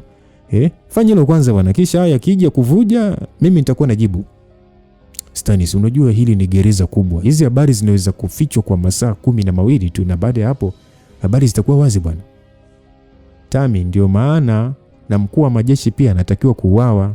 What? Unajua Tami, tupo sehemu mbaya kwenye hili kwa sasa, na sehemu ya kutokea ni ndogo. Hivyo tunatakiwa kufanya maamuzi magumu hata kama hatupo tayari kwenda na hayo maamuzi, kwa sababu ndio njia pekee ya sisi kuwa salama na kwenda kulimaliza hili. Stanis. Hivi umechanganyikiwa wewe? Yaani mimi nimuue mkuu wa majeshi? Sasa inatakiwa onekane kama amejiua mwenyewe bwana. Na unaona hapo ndo umewaza la maana sana. Tami, nisikilize sawa? Tumeua watu wengi ndani ya taifa hili. Tumefanikisha mambo yote kwa kumwaga damu. Tumewahi kuua mpaka marais ambao wapo madarakani. Sasa tutashindwa kwa mkuu wa majeshi? Kwa hiyo hapo Stanis, unataka kuniambia kwamba lengo lako hasa ni lipi? Sikia, mkuu wa majeshi akifa, mzigo wote anabebeshwa yeye kwamba ndiye msaliti na alipanga haya yote. Wananchi watamchukia yeye, na kuna wanajeshi ambao hawamuelewi, hawatakuwa na uchungu naye, hivyo utapata sehemu ya kupumzikia. Msikilizaji, rais aligeuka kuwa kama robot. Ni kama alikuwa anakubali kila ambacho alikuwa anaambiwa, kwa sababu hata nguvu za kugoma tena hakuwa nazo. Kwa hiyo na wewe je? Mimi naweza kuwa sehemu mbaya zaidi kwako, kwa hiyo kama hali ikiwa mbaya zaidi mimi nitaondoka nchini nisionekane kuwa sehemu ya uchochezi. Hey, Stannis, kwa unataka kunikimbia kwenye nyakati kama hizi? Tami, mimi sijasema na kukimbia Tami, umesikia? Nimekwambia kama itahitajika mimi niondoke ili hali iwe sawa, nitaondoka. Ila kama uwepo wangu hauna madhara kwako, basi mimi nitakuwa nipo kwa ajili yako mpaka tuirudishe nchi kwenye mikono yetu tena. Basi bwana. Msikilizaji, bwana yule alitoweka na kumwacha rais akiwa amekaa mwenyewe kwenye kiti. Mtihani ulikuwa ni mzito upande wake. Yaani alitakiwa kuwauza watu wake wawili. Tena wale ambao walikubali kuwa naye kwenye nyakati ngumu, huku mwanae akiwa amemkimbia sijui alienda wapi. Rais alijiuliza kwamba hivi kwa nini iliingia kwenye siasa? Alijiuliza rais mwenyewe swali ambalo ni yeye pekee alikuwa anayajua majibu yake, ila alitambua hakukuwa na mtu mwingine wa kumjibu mle ndani, bali alitakiwa kwenda mbele ya kioo kuweza kujipatia jibu la swali lake. Naam, nia kiongozi alibebwa bila kuuliza maswali juu ya nini kilikuwa kinaendelea. Alijiona kuwa sehemu ya mtu ambaye alitelekezwa tu, hivyo hakuwa na imani na mamlaka ya ulinzi, ndio maana hakusumbua licha ya kutokujua ni wapi alikuwa anapelekwa na kwa sababu gani. Sasa akaulizwa kwamba hata hujaangika kuuliza sababu za wewe kuwepo hapa muda huu mheshimiwa? Kwa umri wangu huu mimi nimejifunza mambo mengi. Natambua hakuna mtu mjinga anaweza kuua watu wengi namna ile na kuliteketeza gereza kubwa la nchi kama sikuwa na umuhimu kwake. Sijajua ni kwa nini naonekana kuwa na umuhimu kwako, ila mimi ndiye nilipaswa kukuuliza wewe kwa nini mmefanya yale. Ikiwa na maana ya kwamba haujui sababu za wewe kuwepo hapa, si ndio? Ukisema hivyo unakuwa sahihi, ndio kweli wenyewe. Ngoja nikurahisishie swali. Kwa nini ulikuwa pale? Gerezani. Hata wewe unajua ni nani kaniweka pale? Hilo najua, ila sijajua sababu iliyofanya rais ambaye ulikuwa unamtii kwa kufanya uishie gerezani. Tami Zogo watu wengi hawamfahamu vizuri, na hata wale ambao wanamfahamu wanamwogopa kupitiliza kwa kuwa ana nguvu ya mamlaka tofauti na mimi hapa. Amekuwa ni mtu wa kuigiza kuwa mwema kwa muda mrefu. Amewadaa watu, amelipa vyombo vya habari ambavyo vinampamba kila siku na kila kona, na hicho ndicho alikuwa anakitaka yeye siku zote. Mimi ndiye mtu pekee ambaye nilikuwa namwambia ukweli. Mambo akiwa yapo sawa, nilikuwa nampongeza. Mambo yasipokuwa sawa, nilikuwa namwangalia usoni tu namwambia ukweli. Nadhani mwanzo hakuwa anachukulia kwa uzito zaidi kwa sababu hakukuwa na tatizo, ila kwa sasa mambo yamebadilika. Kipi kilibadilisha hayo mambo?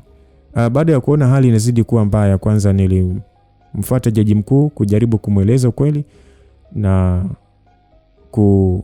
kumwambia sisi tunayo nguvu ya kuzuia haya kama tukiungana, ila hakuwa tayari kufanya hilo. Lengo langu mimi nitaka tu tumuondoe rais madarakani kwa sababu hafai kuendelea kuongoza tena. Haitakiwa kupatikana rais ambaye ana maono na ana uchungu na taifa lake. Sasa kwenye kumfikishia hilo ndipo nilikosea. Yaani ulienda kumwambia kwamba unataka kumtoa madarakani ama?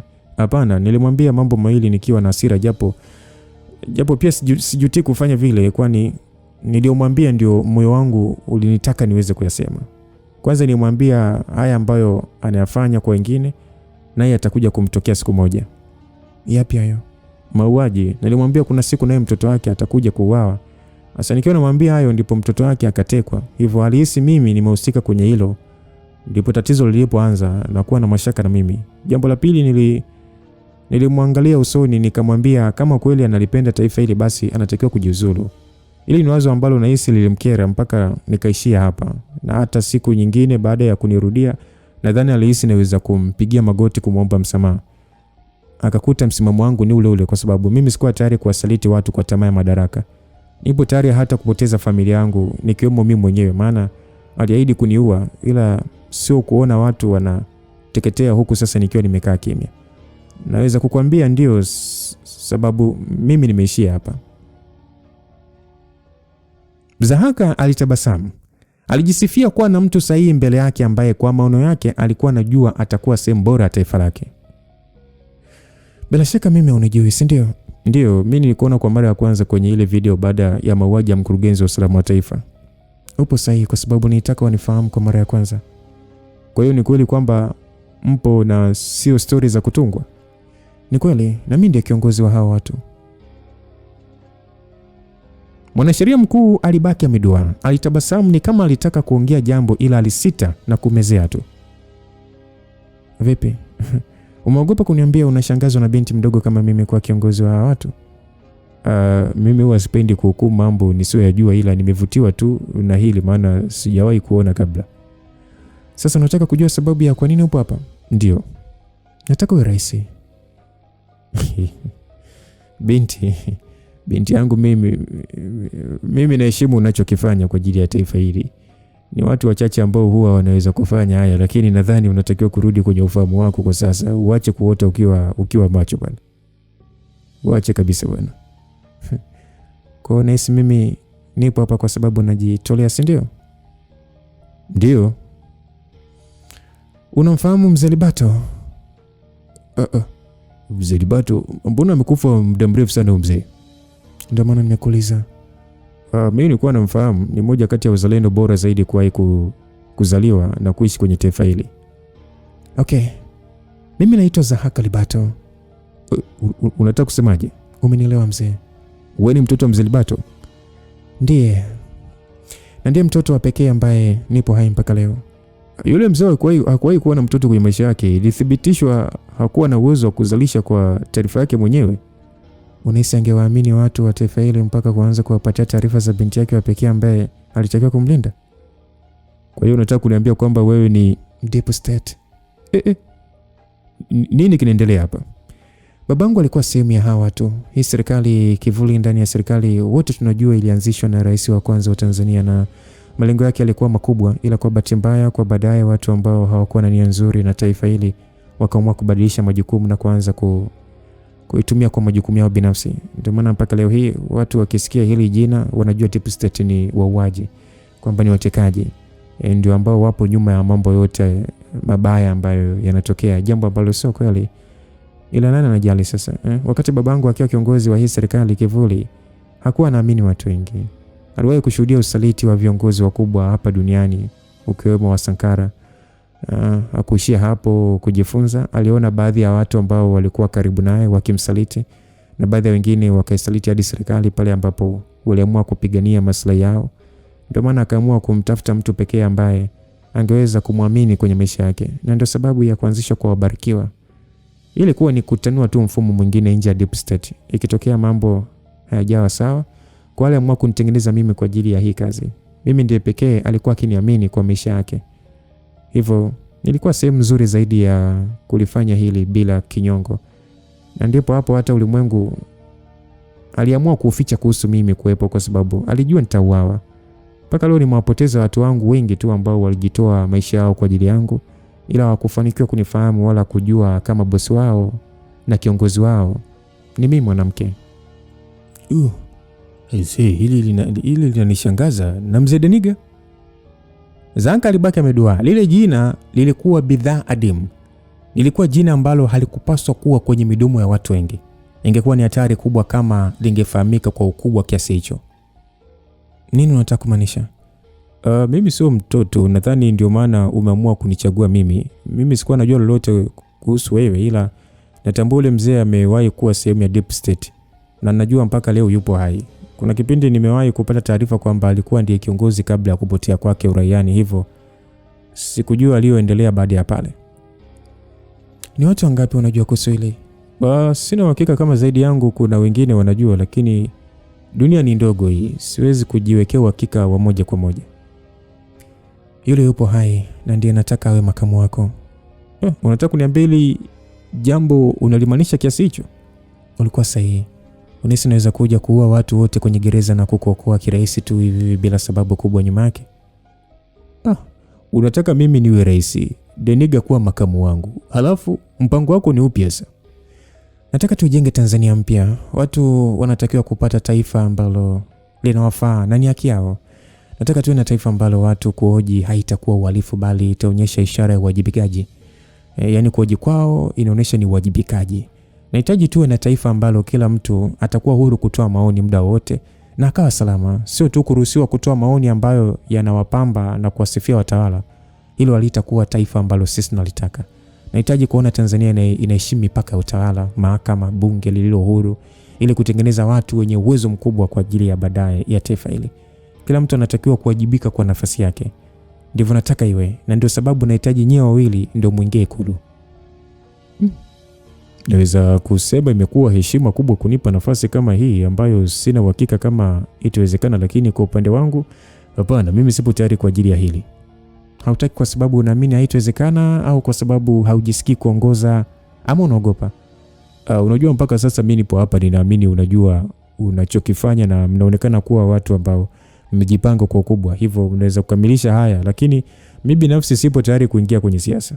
Siasa ni mchezo mchafu bwana. Siasa inabadilisha watu, siasa inatoa utu na kufanya hata ule uhalisia wako kupotea. Na hiyo ndio mambo ambayo yanafanya nisihitaji kuwepo huko. Sio kwa sababu eti sina imani na kazi yenu ambayo mpaka sasa mnaonekana mmeitimiza kwa 70%. Bado 30 tu kukamilisha mipango yenu. Mheshimiwa, hivi unahisi mimi nipo hapa kwa sababu napenda? Nipo hapa kwa sababu ya uzalendo wa taifa hili. Mimi kama mwanamke muda huu natamani ingekuwa sehemu nimetulia na mwanaume ambaye ninampenda. Natamani ingekuwa nimetengeneza familia yangu na watoto wangu na walea kwa mapenzi na kuwafundisha mema dunia. Ila tazama sehemu ambapo nipo sasa. Nipo sehemu ambayo inalazimu kila siku kuyaondoka maisha ya watu. Mikono yangu imejaa damu za watu, lakini unahisi kuna mtu anajali? Hakuna anayejali. Ila mimi najali kwa sababu ni wajibu wangu. Hivyo sitaki kusikia huu ujinga ambao unaoongea hapa. Vinginevyo kama upo tayari kurudi gerezani ili ukapewe kesi ya kuua walinzi wote wale na kubomoa gereza, sawa. Zahaka aliongea kwa ukali. Alitambua akili za wanadamu. Kuna nyakati hawakutakiwa kubembelezwa. Inakuwa ni ngumu kuweza kuelewana. Mwanasheria mkuu alimeza mate kwa shida kidogo akiwa anaangalia pande zote. Akauliza kipi natakiwa kufanya? Akajibiwa, hapa sasa naweza kusema ninazungumza na rais wa Tanzania.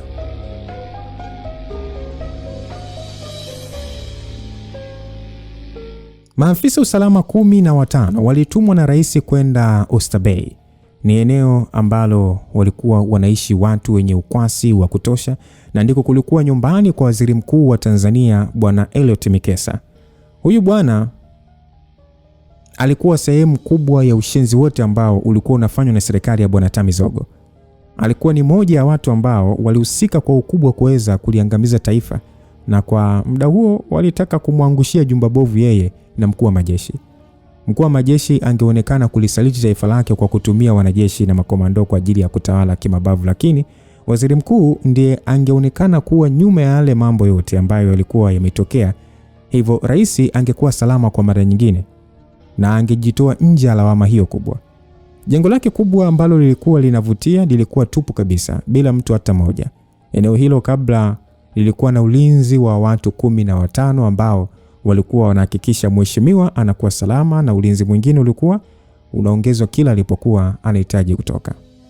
Jambo la kushangaza ni kwamba nyumba ilikuwa tupu bila mtu. Ni maiti tu za walinzi ndizo ambazo zilizagaa eneo hilo baada ya mauaji kuweza kufanyika kikatili na watu ambao walionekana kukusudia kuiteketeza nyumba hiyo. Taarifa hiyo ilikuwa ni lazima iweze kumfikia rais mwenyewe. Hivyo vijana wake waliamua kumpigia simu. Simu ilimkutia akiwa ndani ya chumba kimoja ambacho kilijaa picha za mwanamke mmoja ambaye yeye pekee ndiye alijua alikuwa nani mpaka wakati ule na alikuwa na maana gani kwenye maisha yake.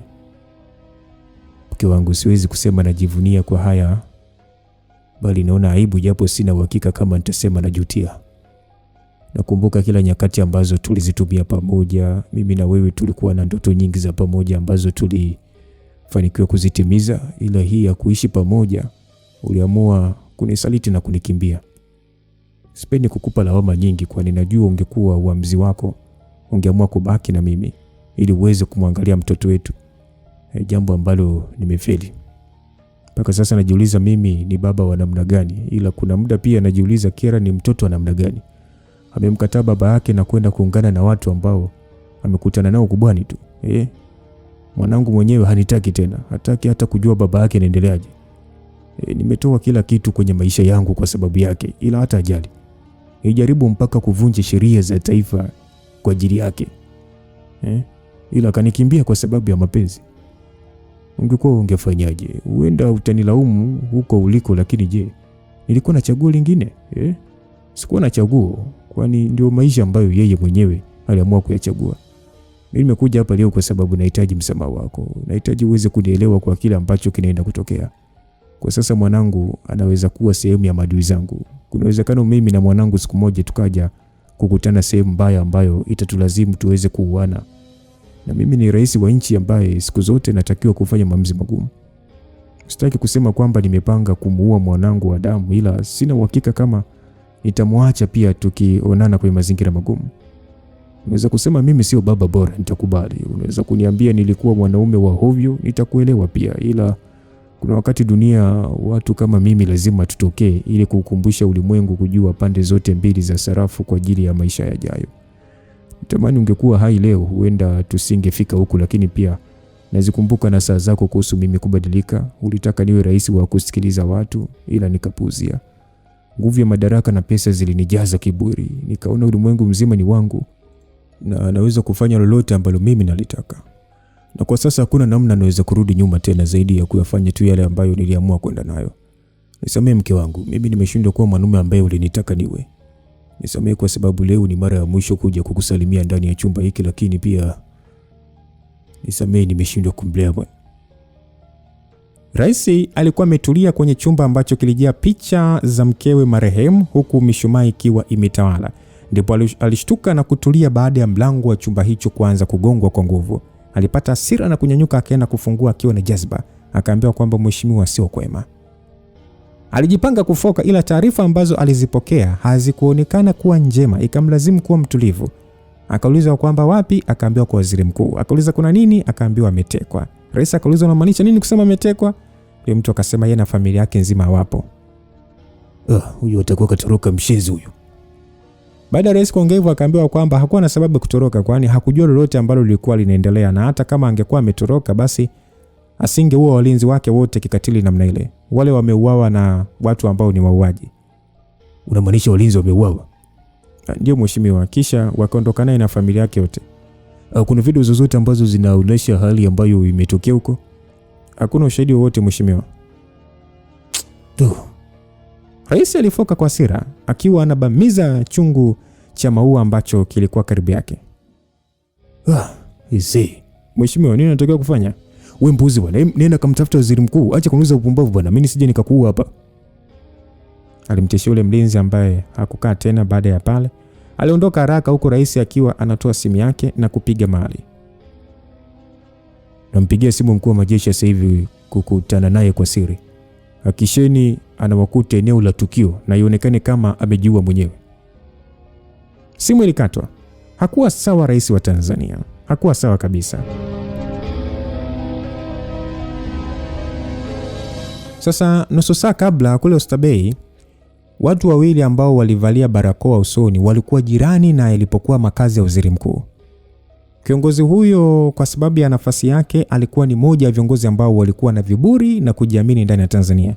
Alihisi nafasi yake hiyo inaweza kumpatia kila kitu kwenye hii dunia. Aliamini kila mtu anaweza kumwogopa kwa ukubwa. Kujiamini kwake ilikuwa ni sababu ya yeye kujiachia kupitiliza. Hakuwa akijali kuhusu usalama wake, kwani wale walinzi wake aliamini wanaweza kumweka salama muda wote. Alikuwa na makazi yake ambayo yalikuwa na mifumo bora zaidi ya ulinzi, ila hakupenda kuwepo huko. Sababu yake alidai huko alikuwa anabanwa.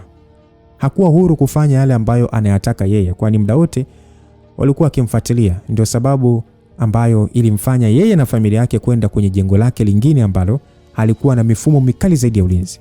Huko alikuwa huru kutoka muda wote bila kufuatiliwa. Hivyo kwake maana ya uhuru ilikuwa ni hiyo, ila hakutambua nafasi hiyo kuna watu walikuwa wanaitamani kupita naye. Wale watu wawili waliongea kwa ishara na kugawana pande mbili za kwenda. Walitakiwa kuhakikisha wanaondoka na bwana yule na familia yake, tena akiwa mzima wa afya kabisa.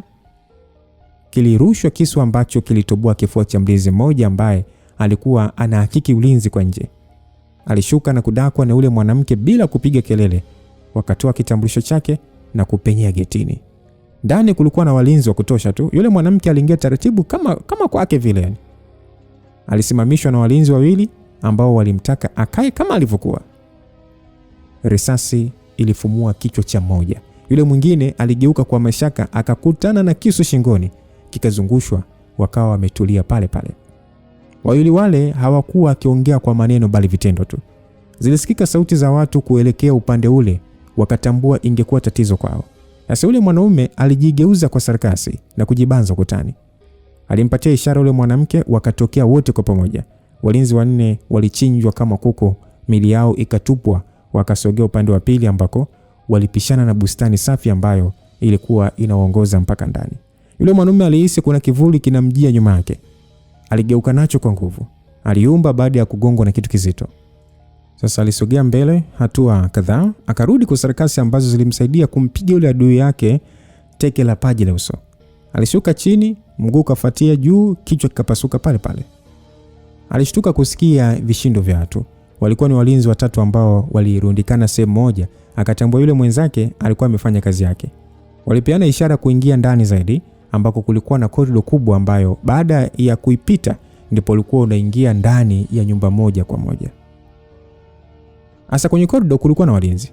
Mwanaume yule aliwaona kupitia kioo kidogo ambacho kilipenyeza chini ya mlango, akawa anaangalia kwa mbali. Alimpatia ishara yule mwanamke, ukanyaga ule mlango na kurukia chini, hali ambayo sasa ilisababisha kurushiana risasi vikali na walinzi. Kwa bahati mbaya mlinzi alibakia mmoja tu ambaye hakuwa mrahisi. Wote walishiwa risasi zao baada ya kurushiana kwa dakika nzima. Kila mtu alibaki mikono mitupu tu.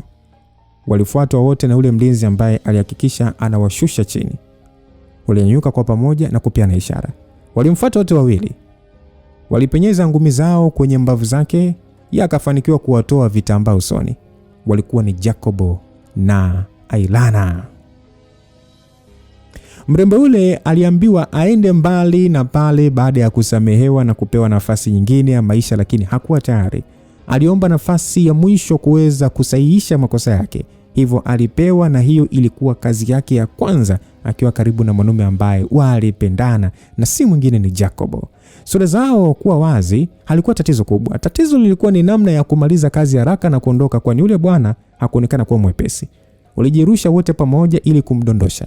Ailana alikutana na kiganja cha shingo, akadondokea mbali akiwa anajinyonga tu. Jacobo mguu wake mmoja ulifika, ila mmoja ulidakwa. Alivutwa na kupigwa kichwa cha uso. Ngumi 2 zililainisha tumbo lake, akaachiwa akiwa anayumba tu. Alipigwa double kick mpaka sasa akaelekea ukutani ambako alijikunja kwa maumivu makali. Ailana alikuwa anafuatwa. Alisimama na kuyumbia kushoto. Alirusha ngumi kulia, ikampata ule mlinzi, ila naye alihakikisha ngumi yake inatua kwenye taya ya ule mrembo, na kama sio uimara wake ingevunjwa muda ule ule. Sasa Jacob aliona Ailana anaenda kuuawa. Alijinyanyua na kukimbia kwa hatua kadhaa. Aliruka juu, mguu ulipindua kuitindua shingo ya ule mlinzi ambaye aliumbia nyuma. Jacob alivuta kisu na kukirusha kwa nguvu kukizamisha kwenye bega la yule bwana, na wakati ule Ailana alikuwa amesimama tayari. Jacob alienda kumwangalia Ailana kama alikuwa sawa. Sasa ule muda alijisahau, akafanya uzembe bwana, akijua yule bwana kisu kile kilimlegeza. Yule mwanaume alivuta kile kisu na kukirusha kwa nguvu kubwa sana. Jacob alihisi kile kitu. Alimsukuma Ailana ambaye kingetoboa koromeo lake, kikatua kwenye kifua chake karibu na moyo. Kilizama ndani na kumpatia maumivu makali. Damu ilikuwa inamtoka mpaka mdomoni akiwa anaukunja uso wake. Jacob akasema ya kwamba nenda kamchukua waziri mkuu na familia yake. Huyu nitamalizana naye. Msikilizaji, hiyo ndio ilikuwa ni kauli ya Jacob, hali yake ikiwa inazidi kuwa mbaya. Ailana alihisi bwana huyo hakuwa kwenye akili zake timamu. Angemwacha pale pale alikuwa nakufa, ila alisisitizwa kufanya hivyo. Akakimbilia ndani zaidi ambako waziri mkuu alijibanza na familia yake. Jacob alikuwa anaangaliana na mlinzi yule ambaye alitabasamu kuona ushindi upo upande wake. Alimfuata Jacob kwa hasira zaidi na dharau. Alijirusha kwenda alipo Jacob. Jacob alijizungusha kama kivuli. Aliinama na kuutegua mguu yule mlinzi. Aliumba vibaya, akaanza kufika chini bwana. Kile kisu kilitegwa pale shingo yake, sasa ikafikia kwenye kisu bwana. Jacob akamgeuza na kumchoma visu vingi kwenye shingo ya yule mlinzi. Sasa kule ndani Ailana alisema kwamba mheshimiwa, najua kwa muda huu hauna msaada, na hata hao ambao umewapigia simu mpaka wafike hapa familia yako itakuwa imekufa. Hivyo tuondoke kwa sababu hatuna mpango wa kukuua. Ailana na waziri mkuu wote walikuwa wamenyoshana bastola. Ile bastola aliokota kwa moja walinzi wa waziri mkuu ambao walikuwa wanarushiana nao risasi. Ila jambo ambalo waziri mkuu hakuwa analitambua ni kuwa ile bastola haikuwa na risasi hata moja, hivyo kama angejizila tu kushambulia ni yeye ambaye angemuua Ilana na kuiweka familia yake kwa mazingira salama. Sasa waziri mkuu akauliza kwamba ni akina nani nyie? Ilana akajibu kwamba kwa sasa hakuna umuhimu mkubwa wa sisi kufahamiana zaidi tu ya kuondoka pamoja. Unaweza kushambulia na mimi nitashambulia, na unajua familia yako kuna watu kadhaa watakufa, na unaweza kufanikiwa kuniua mimi, ila huko nyuma nipo na mwenzangu ambaye anamalizia kumuua mlinzi wako na hana moyo wa huruma kama mimi, hivyo akijua ulinishambulia hatoacha mtu hata mmoja kwenye familia yako. Una hakika hicho ndicho unataka kitokee usiku wa leo mheshimiwa? Waziri akasema, hiki mnachokifanya mtakijutia. Unajua kama hakuna sehemu ambayo mnaweza kukimbilia ndani ya hili taifa? Ilana akasema, hilo mimi nalijua, ndio maana nipo hapa, na nitashukuru kama utapunguza vitisho, badala yake tuongozane, kwani kadri unavyozidi kutishia hapa ndivyo nafasi ya familia yako kuwa hai inazidi kuwa ndogo. Achia bastola na ongoza njia ukifuatiwa na familia yako. Waziri mkuu akasema kwamba familia yangu inabaki hapa hapa, hakuna mahali wanaenda. Ilana akasema, ungekuwa na nafasi ya kuamua nini kifanyike, nina uhakika hata wewe usingekubali kwenda na mimi. Na wahitaji wote wewe na familia yako. Hivyo ongoza njia, twende kwenye chumba cha kamera, uhakikishe umefuta kila kitu, kisha baada ya hapo tuondoke haraka. Msikilizaji, yalifanyika yote ambayo alikuwa anayataka Ilana. Waziri mkuu hakuamini namna walinzi wake walifanywa, hasa yule ambaye aliuawa kwa kuchomwa na visu shingoni mpaka shingo ikaribika. Lakini pamoja na hayo, Jacob hakuwa sawa. Alikuwa amegamia ukutani akiwa na waza mengi sana. Maisha alimfunza vingi, ila alianza kukata tamaa ya kuwa hai tena. Alianza kunyanyuka kwa shida akiwa anaukunja uso wake. Ilana alimuita huku machozi akiwa yanamtoka. Kwenye maisha yake yote hakuwahi kumuona mwanaume huyo akiwa mnyonge, na kwenye hali kama hiyo kwa vile kulianza kumtisha. Msa Jacob akasema kwamba twende, usijali, nipo sawa, tuendeshe gari. Ajikaza kutembea kama hakuna kitu, ila hali yake haikuwa sawa. Waliingia kwenye gari, akaiondoa kwa kasi kubwa, ambapo alikuwa anaendesha huku akiwa anahitaji kulala. Hali yake ilikuwa mbaya, ila alikuwa na tabasamu kwa mbali kumuonyesha Ilana kwamba alikuwa sawa, ila wote walitambua hakuwa sawa. Hali yake ilikuwa inazidi kuwa mbaya kila dakika moja ilivyokuwa inazidi kwenda, na pale walipofika getini, sehemu ambayo walikuwa wanatakiwa kufika, Jacob alisimamisha gari na kuinamia kwenye usukani. Geti lilifunguliwa, waziri mkuu akashushwa na familia yake, kisha kuna watu wakampokea, lakini wakati huo Ilana alimkimbilia Jacob na kumbeba, akakimbilia naye ndani akiwa anaita sauti kubwa ya kuhitaji msaada. Jacob tangu alale pale kwenye usukani hakuamka tena. Alikuwa amemalizana na shida za ulimwengu. Jacob aliamua kupumzika mahali pema bila hata kufanikiwa kuwaaga wenzake. Hukumu ya maisha iliondoka na uhai wake. Sasa baada ya Jacob kuthibitishwa kwamba alikuwa amekufa tayari, Zahaka alimwambia Ilana ya kwamba hakuna kwenye maisha, hakuna zawadi bora hapa duniani kama uhai. Unajua Ilana, wanadamu wengi tukiwa wazima wa afya huwa tunatawaliwa na ujivuni na kiburi, ila maisha ndilo jambo bora zaidi ambalo linaweza kumtokea mwanadamu. Ndio sababu kuna watu huwa wanashangaa kuona wenzao wanajiua. Uhai ni zawadi pekee ambayo kila mwanadamu anapewa bure, japo unaweza kuja kuilipa kwa gharama kubwa. Tangu nimemfahamu Jacob, hata siku moja hajawahi kuniangusha wala kuniletea kiburi. Hakuwahi kuhoji kwamba kwa nini namtuma mahali kufanya kazi fulani. Hata siku moja hajawahi kuwa msaliti kwangu, na hakuwahi kuniangusha kwenye jambo lolote, hata kwa bahati mbaya. Alikuwa sehemu ya watu ambao ninawaamini sana, ndio maana nilimpatia nafasi ya kuonana naye. Nimempa mitihani mingi, hakuwahi kufeli hata mmoja. Lengo langu kubwa nilihitaji baada ya haya mambo kuisha, nimteue yeye kuwa kiongozi mkuu wa Barikiwa, kwa sababu mimi nahitaji kupumzika. Nimefanya kazi kwa muda mrefu, nahitaji kidogo na mimi niwe huru na nipate muda na nafasi ya kuishi maisha ya kawaida kama wanadamu wengine. Lakini kwa bahati mbaya naona nimeandikiwa haya maisha mpaka siku na kufa. Sijutii yeye kufa, bali najutia kumpoteza mtu bora kwenye maisha yangu. Kuna wakati ambao alikuwa anaweza kufanya mambo mabaya na kutuangusha na kutupoteza jumla, lakini hakuwahi kufanya hivyo kwa sababu alikuwa anaelewa umuhimu wa sisi kuwepo hapa. Jacob ni ishara ya ushindi kwetu. Jacob ni mwanaume bora kwenye haya maisha, na siku ambayo nilitambua nyie wawili mlikuwa wapenzi, ndio siku ambayo nilipata moyo wa kuweza kukusamehe baada ya kutusaliti, kwa sababu nilitakiwa kukuua Ilana. Nilifanya yale kwa ajili yake, nikiamini utabadilika kwa ajili yake. Kwa sasa ameenda. Jambo bora zaidi ni wewe kuweza kuishi yale maisha ambayo alitamani kukuona unayaishi kama heshima kwake. Usije ukamwangusha Jacob. Na kama nitabahatika siku moja kuja kupata mtoto wa kiume, basi jina nitamuita Jacob. Zaka aliongea hivyo akimwambia Ilana. Sasa Ilana aliuliza kwamba unaweza kuniamini tena kwenye maisha yako bosi? Ilana aliongea kwa uchungu tena akiwa analia. Zaka akasema ya kwamba ukipoteza imani kwa mtu ambaye anakuamini huwa haiwi kama mara ya kwanza kukuamini tena, lakini nitajaribu kwa sababu ya Jacob. Sasa hilo litategemea na wewe mwenyewe, sio mimi tena. Ilana akasema ya kwamba nahitaji kuwa mwanamke mwingine na wa tofauti kwa ajili yake. Yeye ndiye mtu pekee ambaye kanifunza mimi mambo mengi. Ni yeye ambaye alinifundisha kuwa mwanamke bora hapa duniani. Japo tulikuwa wapenzi wa siri, lakini kwangu alikuwa ni mtu wa mfano ambaye nilikuwa namwangalia kama kioo. Zaka akasema ndio maana hautakiwi kuja kumwangusha tena kwenye maisha yako. Una bahati kupata nafasi nyingine tena juu ya uso wa dunia kuonyesha kwamba we ni bora. Ilana akasema watu ndio sababu ya yeye kufa. Nahitaji wote wafe. Zaka akasema tupo dakika ya 85 ya huu mchezo. Zimebakia dakika 5 tu. Haya mambo yataisha, hivyo wote wanaenda kulipa. Basi alitikia tu kwa kichwa akiwa anawaza mambo mengi. Alimpoteza mtu muhimu kwenye maisha yake, Ilana, ambaye baada ya kusamehewa alitegemea angeenda kuwa mumewe, ila dunia ilikuwa na mipango tofauti juu yake. Basi Elliot Mikesa aliuliza kwamba familia yangu iko wapi? Aliongea kwa kufoka, ila hakukuwa na mtu ambaye alikuwa na muda naye kumjibu. Zaka alimjibu ya kwamba anasikitika kusema familia ipo salama, ila kwa upande wako haupo salama kabisa mheshimiwa. Zaka alimjibu akiwa anavuta dawa kwenye sindano. Mheshimiwa akauliza kwamba sindano ya nini hiyo?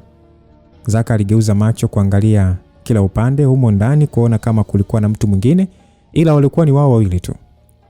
Kwani humo ndani umeona tupo ngapi? Tunaweza kuongea kitu zima tu bwana. Mimi sina imani kama hiyo sindano inahitajika. Kwa nini unanisi hivyo?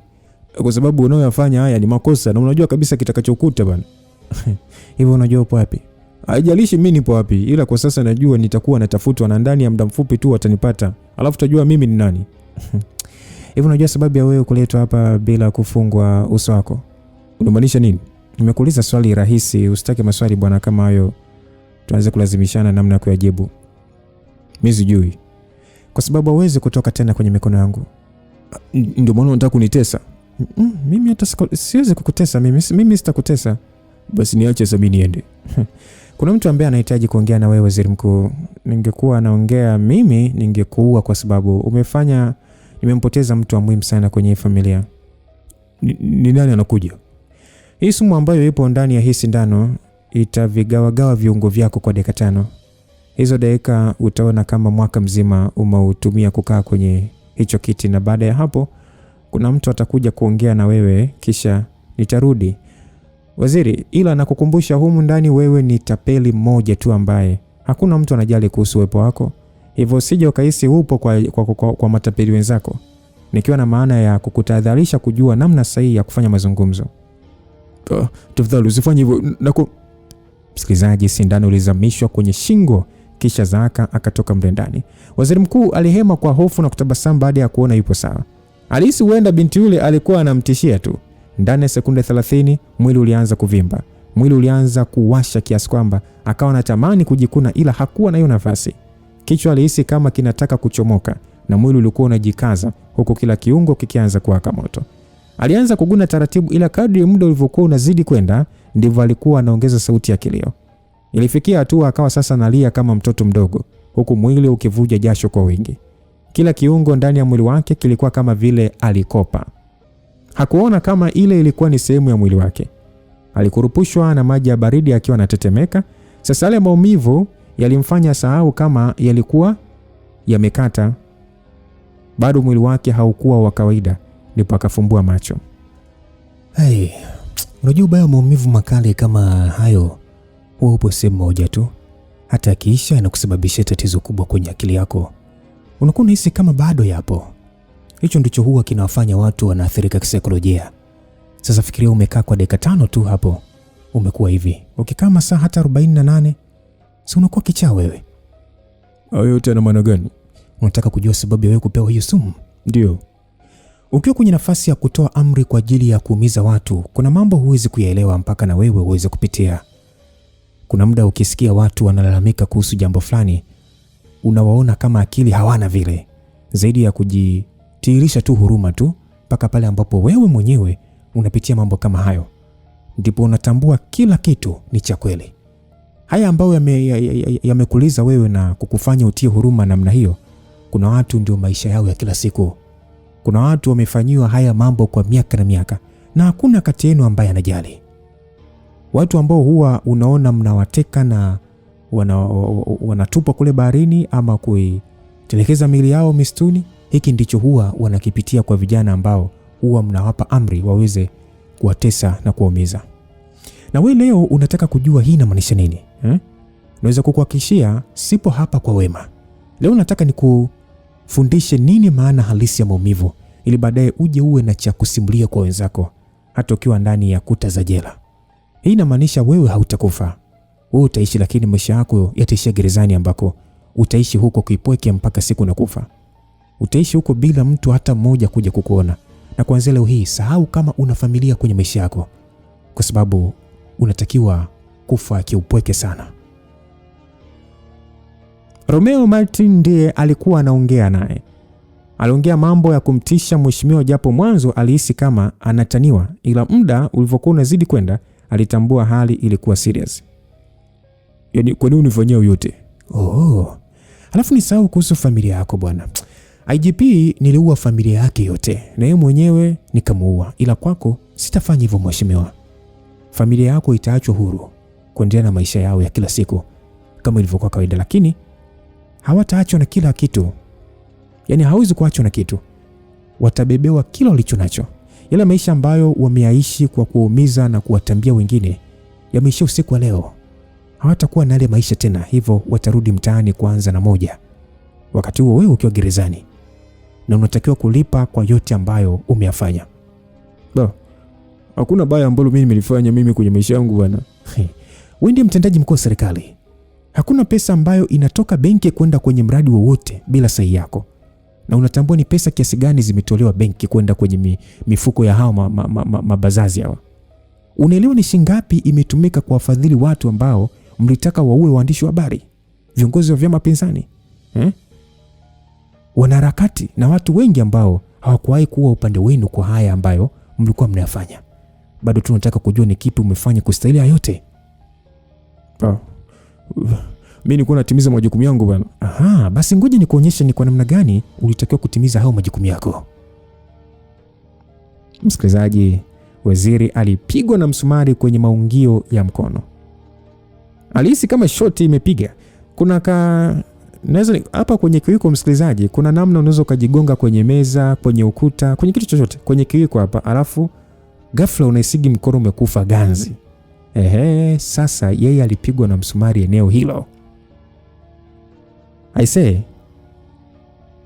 Alipiga kelele kwa nguvu, akashtuliwa na goti lake ambalo lilitobolewa kwa lazima. Hakujua ashike wapi aache wapi mheshimiwa. Alihisi tumbo linawasha. Ni nyembe ilipitishwa. Alitamani kujikuna, lakini hakuweza kufanya hivyo kwa namna alivyokuwa amefungwa. Romeo hakuishia pale. Alichukua koleo na kuanza kung'oa kucha za kwenye miguu moja baada ya nyingine. Baada ya hapo alivuta kisu na kukata vidole viwili kimoja kimoja kila mguu, kisha akasogeza kiti na kutulia mbele ya mheshimiwa akiwa anamwangalia usoni. Alikuwa analia kama mtoto wa darasa la kwanza ambaye alihisi kuonewa baada ya kuadhibiwa kwa makosa ambayo ni ya kwake yeye mwenyewe. Alikuwa analia mpaka anamwaga mkojo. Yale maumivu yalikuwa ni makali sana. Kama angepata nafasi ya kuyaondoa maisha yake angefanya hivyo, ila uwezo huo haukuwa chaguo lake kwa wakati ule. Akabaki hana namna zaidi ya kuendelea kulia tu, ikiwa ni kama sehemu ya kuweza kutuliza yale maumivu ambayo alikuwa anayapitia. Akiwa anahisi maumivu yameisha, ndipo Romeo akanyanyuka na kwenda kubeba chumvi ambayo alimwaga kila sehemu yenye jeraha ili aweze kukausha vile vidonda visiendelee kumwaga damu kwa wingi. Waziri mkuu alijikuta anatukana kila aina ya tusi ambalo alilijua kwa lugha yake. Kiti cha chuma hakuweza kukirusha licha ya yeye kujaribu kurukaruka kama sehemu ya kuweza kujinasua kwenye yale maumivu ambayo hakuwa na uwezo hata wa kuweza kukuna sehemu ambayo ilikuwa inamuuma. Kuangaika kwake kulimfanya kujipatia maumivu mapya kwenye mikono tena. Alijutia ile siku kwenye maisha yake, na ndipo Romeo akaketi tena akiwa hana silaha yoyote kwenye mikono yake. Hivi unajua kwa nini nimekufanyia hivi? Waziri mkuu hakuwa na uwezo wa kuongea tena zaidi ya kuwa ameinama na kuendelea kumwaga udenda akimtazama Romeo kwa shida. Hata ile hasira usoni ilipotea, akabakiwa na ule uso wa kutia huruma tu, aweze kupewa nafasi nyingine ya kuishi. Basi aliomba maji ya kunywa, hakunyimwa.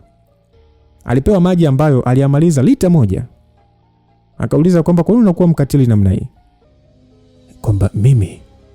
Waziri akajibu, ndio, uweze ukamfanyia binadamu wenzako mambo kama haya bwana. Hii imevuka tu wanadamu bwana, huu ni ushetani. Kwa sasa unaona ni ushetani, si ndio? Hata kama nilikuwa mkosefu, kuna namna ya kuweza kuniadhibu, sio kama hivi ndugu yangu. Mimi na wewe tunafahamu hakuna mahakama yoyote ambayo inaweza kukutia nguvuni. Hivyo natumia njia ambayo huwa unaitumia kwa watu wengine ambao wengi wao huwa hawana hatia zaidi ya wewe kuwalazimisha ukatili kama huu kuwafanyia. Mimi nataka ile tukio la leo liwe kumbukumbu tu kwenye maisha yako juu ya yale ambayo yanaweza kukutokea baadaye kama ukija kuanza kurudi kwenye haya maisha tena. Na hakika unaenda kuwa mwalimu mzuri kwa wenzako wote huko gerezani. Ila kwa leo nataka unitajie majina. Umesema majina? Najua wewe ni sehemu ya watu wa karibu wa rais na Stannis. Hivyo nahitaji majina ya wenzake. Mimi sio fahamu. Na sijui kitu kama hicho. I say, ukiacha kwamba haya majina lazima utanipatia, hata kama ungeamua kuwalinda hawa watu. Kwa hali ambayo umefikia sasa hivi, unahisi rais angekubali kubeba lawama za kuhusika na haya yote? Unajua sababu ya yeye kushindwa kutangaza kuhusu kifo cha mkurugenzi wa usalama wa taifa, IGP, na uvamizi ndani ya gereza kuu la Tanzania? Unajua sababu? Kwa sababu atatafuta mtu wa kumpatia lawama. Unahisi huyo mtu nani? Makamu wa rais. Yule mwanamke kwake ni kama robot lake ambalo linaenda tu kokote ambako yeye anataka. Unahisi anaweza kupoteza muda wake kwa ajili ya yule mwanamke? Kumba, unataka kusema nani ambaye anahusika na shughuli nyingi za serikali? Mimi hapa. Kwa umenielewa, si ndio? Unamaanisha rais alikuwa tayari kuniuza mimi? Hivi unajiona kuwa ni wa muhimu sana kwake? Tulia, wewe nikwambie kitu kimoja.